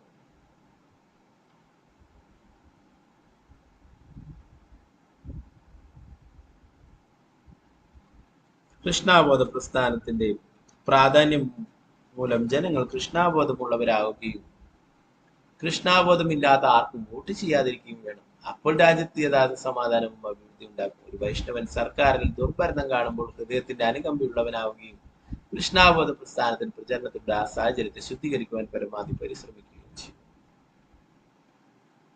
എന്താണ് കള്ളന്മാരെയും മറ്റുള്ളവരെയൊക്കെ തെരഞ്ഞെടുക്കുമ്പോൾ ഒരു വ്യക്തി തെരഞ്ഞെടുക്കുമ്പോൾ എന്താണ് അദ്ദേഹത്തിനെ പ്രോത്സാഹിപ്പിക്കുന്ന പ്രവൃത്തിയാണ് ചെയ്യുന്നത് അല്ലെ. വോട്ട് ചെയ്തിട്ട് അയാളെ, ഒരു കള്ളനെ വീണ്ടും അധികാരത്തിൽ കൊണ്ടുപോയി എത്തിക്കുമ്പോൾ എന്താണ് നമ്മളും തെറ്റിന് കൂട്ടുനിൽക്കുകയാണ്. അയാളെ വീണ്ടും മോഷ്ടിക്കുവാൻ അല്ലെങ്കിൽ ആക്രമങ്ങൾ നടത്താൻ വേണ്ടിയിട്ട് അദ്ദേഹത്തിനെ സപ്പോർട്ട് ചെയ്യുകയാണ് അല്ലെ. അങ്ങനെയല്ല പ്രഭുപാദർ പറയുന്നു, കൃഷ്ണാബോധമില്ലാത്ത ആർക്കും വോട്ട് ചെയ്യരുത്.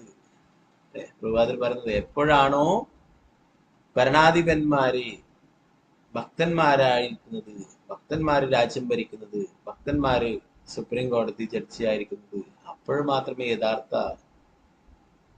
നീതി ലഭിക്കുകയുള്ളൂ, എല്ലാവർക്കും യഥാർത്ഥ സമാധാനം ലഭിക്കുകയുള്ളൂ. ഇതാണ് ഭക്തനും മറ്റുള്ള കർമ്മികളുമായിട്ടുള്ള എന്താ വ്യത്യാസം? എന്താണ്?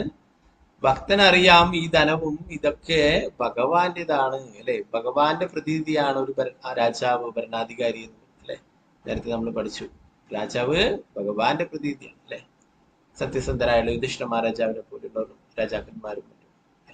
അപ്പൊ അങ്ങനെയുള്ള രാജാക്കന്മാരെ പോലെ അങ്ങനെയുള്ള ഭരണാധികാരികൾ വരണമെങ്കിൽ മാത്രമേ അത് എല്ലാവർക്കും പൗരന്മാർക്കും ശരിയായ നീതി ലഭിക്കും, എല്ലാവരെയും കൃഷ്ണാബോധവാന്മാരാക്കുവാൻ സാധിക്കും. അത് പറഞ്ഞ ലോകം മുഴുവൻ കൃഷ്ണഭക്തന്മാരുണ്ടാവുമെങ്കിൽ, കൃഷ്ണാബോധവാന്മാരാണെങ്കിൽ ഇങ്ങനെയുള്ള ആക്രമങ്ങളും യുദ്ധങ്ങളൊന്നും ഒരിക്കലും ഉണ്ടാവില്ല അല്ലെ.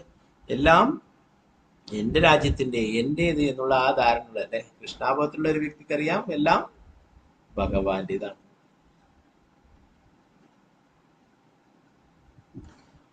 ബഹുഭൂരിപക്ഷം ജനങ്ങൾ സമൂഹത്തിൽ ഒരു നേതാവിന്റെ മാതൃക പിന്തുടരുകയും അവന്റെ പെരുമാറ്റങ്ങൾ അനുകരിക്കുകയും ചെയ്യുന്നത്. നേതാവ് സ്വീകരിക്കുന്ന എന്തിനേയും അവരും പ്രമാണമായി സ്വീകരിക്കും.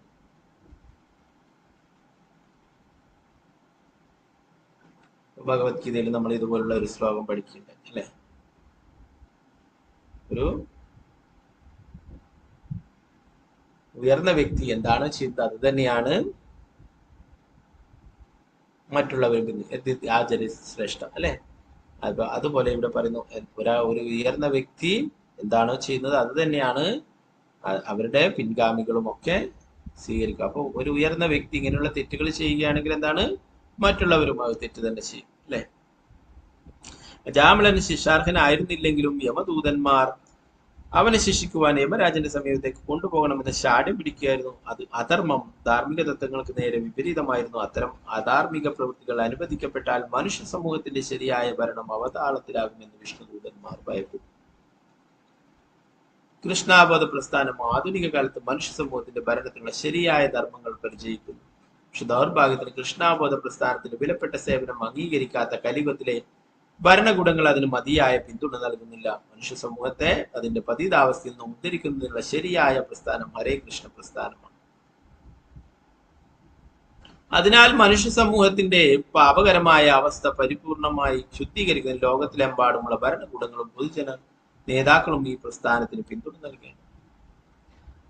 ഇപ്പോ എല്ലാവർക്കും കൃഷ്ണാബോധം ലഭിക്കുക, എല്ലാവരും ഭഗവാന്റെ സന്ദേശങ്ങളെ കുറിച്ച് മനസ്സിലാക്കുക അല്ലെ. ഇതെല്ലാം ചെയ്യുകയാണെങ്കിൽ നല്ലൊരു സമൂഹം ഉണ്ടാവും. അതിന് ഭരണകൂടം ഒരിക്കലും സമ്മതിക്കാറില്ല. എല്ലാവരും സത്യസുന്ദരും ധർമ്മിഷ്ഠരും ഭക്തന്മാരൊക്കെ ആയി കഴിഞ്ഞാൽ അവർക്ക് പിന്താങ്ങാൻ ആരാണ് കിട്ടുക അല്ലെ. അപ്പൊ അതുകൊണ്ട് രാഷ്ട്രീയക്കാർ ഇതൊരിക്കലും അംഗീകരിക്കാറില്ല. പ്രഭുപാദര് ആ സമയത്ത് തന്നെ പറഞ്ഞിട്ടുള്ളതാണ്, ഭഗവത്ഗീത കുട്ടികളായിരിക്കുന്ന എല്ലാവർക്കും പറഞ്ഞു കൊടുക്കണം, എല്ലാ വിദ്യാലയങ്ങളിലും ഭഗവത്ഗീത പഠിപ്പിക്കണം നിങ്ങൾ. അങ്ങനെയാണെങ്കിൽ ഒരു നല്ല സമൂഹത്തെ നമുക്ക് വാർത്തെടുക്കാൻ സാധിക്കും. ഗാന്ധിജിയുടെ അടുത്തും നെഹ്റുവിന്റെ അടുത്തും എല്ലാവരുടെ അടുത്തും ഇന്ദിരാഗാന്ധിയുടെ അടുത്തും പല രാഷ്ട്രപതിയുടെ അടുത്തും അപ്പൊ അങ്ങനെ പ്രമുഖരായിട്ടുള്ള പല വ്യക്തികളുടെ അടുത്തും ഈ കാര്യം പ്രഭുപാദർ തന്നെ പറയുന്നു. അല്ല അവരൊന്നും അതിനെ അനുകൂലിച്ചില്ല, അതിന് പ്രാധാന്യം നൽകി. എന്നാൽ വിദേശത്തുള്ള പല രാജ്യങ്ങളിലും പല യൂണിവേഴ്സിറ്റികളിലും പോലും സിലബസിന്റെ ഭാഗമായിട്ട് ഭഗവത്ഗീതയും ഭാഗവതത്തിലെ ചില ഭാഗങ്ങളൊക്കെ പഠിപ്പിക്കുന്നുണ്ട്. നമ്മുടെ ഭാരതത്തിലെ ഇത് എന്നാലും എങ്കിലും ചില സ്ഥലങ്ങളിലൊക്കെ ചിലപ്പോൾ ഒരു ആത്മീയ പ്രസ്ഥാനത്തിന്റെ ഒക്കെ ചില കോളേജുകളിലും സ്കൂളിലും ഒക്കെ ഇത് പഠിക്കും. അപ്പൊ ഇതാണ് യഥാർത്ഥത്തില് ഒരു വ്യക്തിയെ ശരിയായ ധർമ്മം പഠിപ്പിക്കും അല്ലെ. അപ്പൊ അതുകൊണ്ട് പ്രഭുപാദർ പറയുന്നു, ഇതിനെ കലിയുഗത്തിലെ ആൾക്കാരൊന്നും പിന്തുണക്കുന്നില്ല ഭരണാധികാരി. എന്തുകൊണ്ടാണ്? അവർക്ക് അനുയായികൾ ഇല്ലാതായത് അല്ലെ. എല്ലാവരും ഭക്തന്മാരായിട്ട് ഭഗവാന്റെ നാമം ജപിച്ച് ഭഗവാന്റെ സേവനങ്ങൾ ചെയ്യുകയാണെങ്കിൽ അവർക്ക് സേവനങ്ങൾ ചെയ്യാൻ ആരെ കിട്ടും അല്ലെ. ജയ് വിളിക്കുന്നതിന് പകരം ഓരോ നേതാവിന്റെയും പേര് വിളിച്ച് ജയ് വിളിക്കുന്നതിന് പകരം നമ്മളിവിടെ ഓൾട്ടറിലൊക്കെ അല്ലെ രാധാ ഗോവിന്ദ് കി ജയ് എന്നൊക്കെ പറഞ്ഞ് ജഗന്നാഥൊക്കെ രാവിലെ പറയും. രാധാ ഗോവിന്ദ് കി ജയ്, ഗൗരവതായി ജയ്, പ്രഭുപാദ് ജയ് അല്ലെ. ഭഗവാനും ഭഗവാന്റെ ശുദ്ധ ഭക്തന്മാർക്കൊക്കെ ജയ് വിളിക്കാൻ പോയി കഴിഞ്ഞാലേ ഇങ്ങനെയുള്ള നേതാക്കന്മാർക്കൊക്കെ ജയ് വിളിക്കുവാനും സിന്ദാബാദ് വിളിക്കുവാനൊന്നും ആരെയും കിട്ടില്ല അല്ലെ. അവർക്ക് സേവനത്തിനൊന്നും ആരെയും കിട്ടില്ല. അവർക്ക് പലതരത്തിലുള്ള കാര്യങ്ങളൊക്കെ ചെയ്യാൻ അല്ലെ. അപ്പൊ അതിനൊന്നും ആളെ കിട്ടില്ല. അതുകൊണ്ട് അവരൊരിക്കലും ഇത് അനുവദിച്ചു കൊടുക്കില്ല.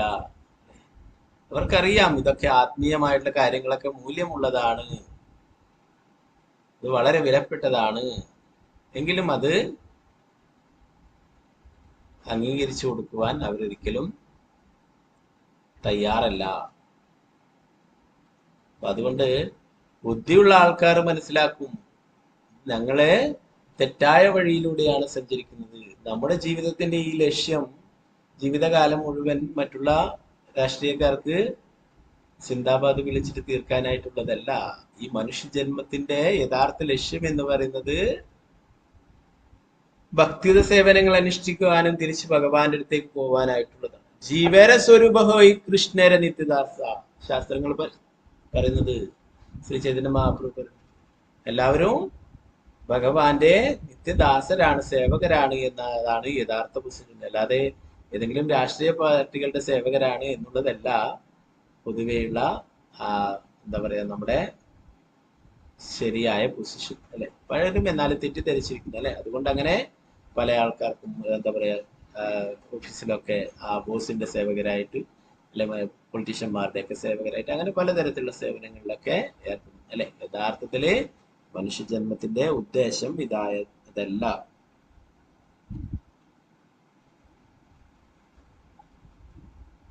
ഇവിടെ പറയുന്നു മനുഷ്യ സമൂഹത്തെ അതിന്റെ പതിതാവസ്ഥയിൽ നിന്നും ഉദ്ധരിക്കുവാനുള്ള ശരിയായ പ്രസ്ഥാനം ഹരേ കൃഷ്ണ പ്രസ്ഥാനം.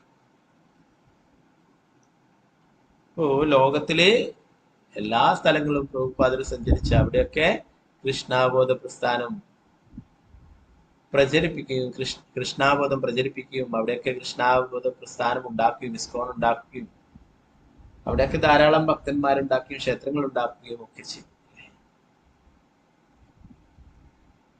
ചില സ്ഥലങ്ങളിൽ മാത്രമാണ് ഇങ്ങനെയുള്ള കാര്യങ്ങൾ അനുവദിക്കപ്പെടാതെ അല്ലെ.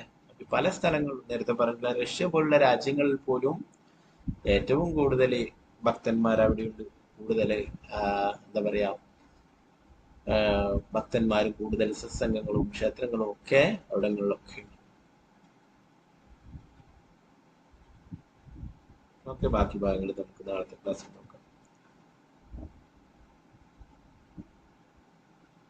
ग्रंथराज श्रीमद् भागवतम की जय, श्रील प्रभुपाद की जय, गुरु महाराज की जय, निताय गौर प्रेमानंदे हरे कृष्ण.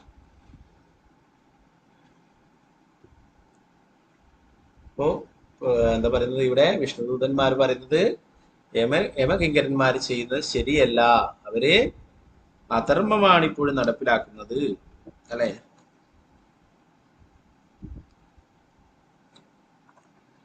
അജാമിളൻ പാപിയായിരുന്നു നേരത്തെ അല്ലെ. എന്നാൽ ആ ഒരു നാമം ജപിച്ചത് കൊണ്ട് തന്നെ അവൻ എല്ലാ പാപങ്ങളിൽ നിന്നും മോചിതനായി. അതുകൊണ്ട് അവനെ ശിക്ഷിക്കുവാനായിട്ട് പാടില്ല. അവൻ ശിക്ഷർഹർഹനല്ല. ഇപ്പോൾ ഞങ്ങളുടെ യജമാനന്റെ ഭഗവാന്റെ നാമം ജപിച്ച് ഭഗവാന്റെ ഭക്തനായി തീർന്നു എന്നാണ്. ഓക്കെ, ഹരേ കൃഷ്ണ. ग्रंथराज श्रीमद् भागवतम की जय, श्रील प्रभुपाद की जय, गुरु महाराज की जय, निताय गौर प्रेमानंदे हरे कृष्ण. पंचकल्पतरुभ्यश्च कृपा सिन्धुभ्यश्च पतितानां पावनेभ्यो वैष्णवेभ्यो नमः. आनंदकोटि वैष्णववृंद की जय, श्रील प्रभुपाद की जय, गुरु महाराज की जय, निताय गौर प्रेमानंदे हरे कृष्ण.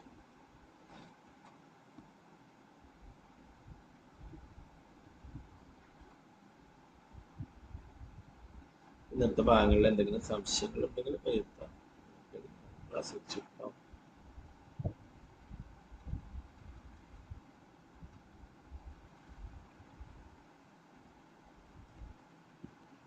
ഹരേ കൃഷ്ണ.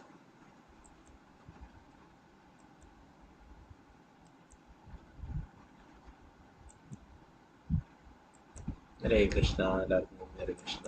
പഞ്ചകൽപതരുപശ്ച കൃപാസിന്ദുഭ്യശ്ച പരിധാനം ഭാവനേഭ്യോ വൈഷ്ണവേഭ്യോ हरे कृष्णा प्रभु जी. हरे कृष्ण प्रभु जी. हरे हरे कृष्ण. कृष्ण प्रभु जी.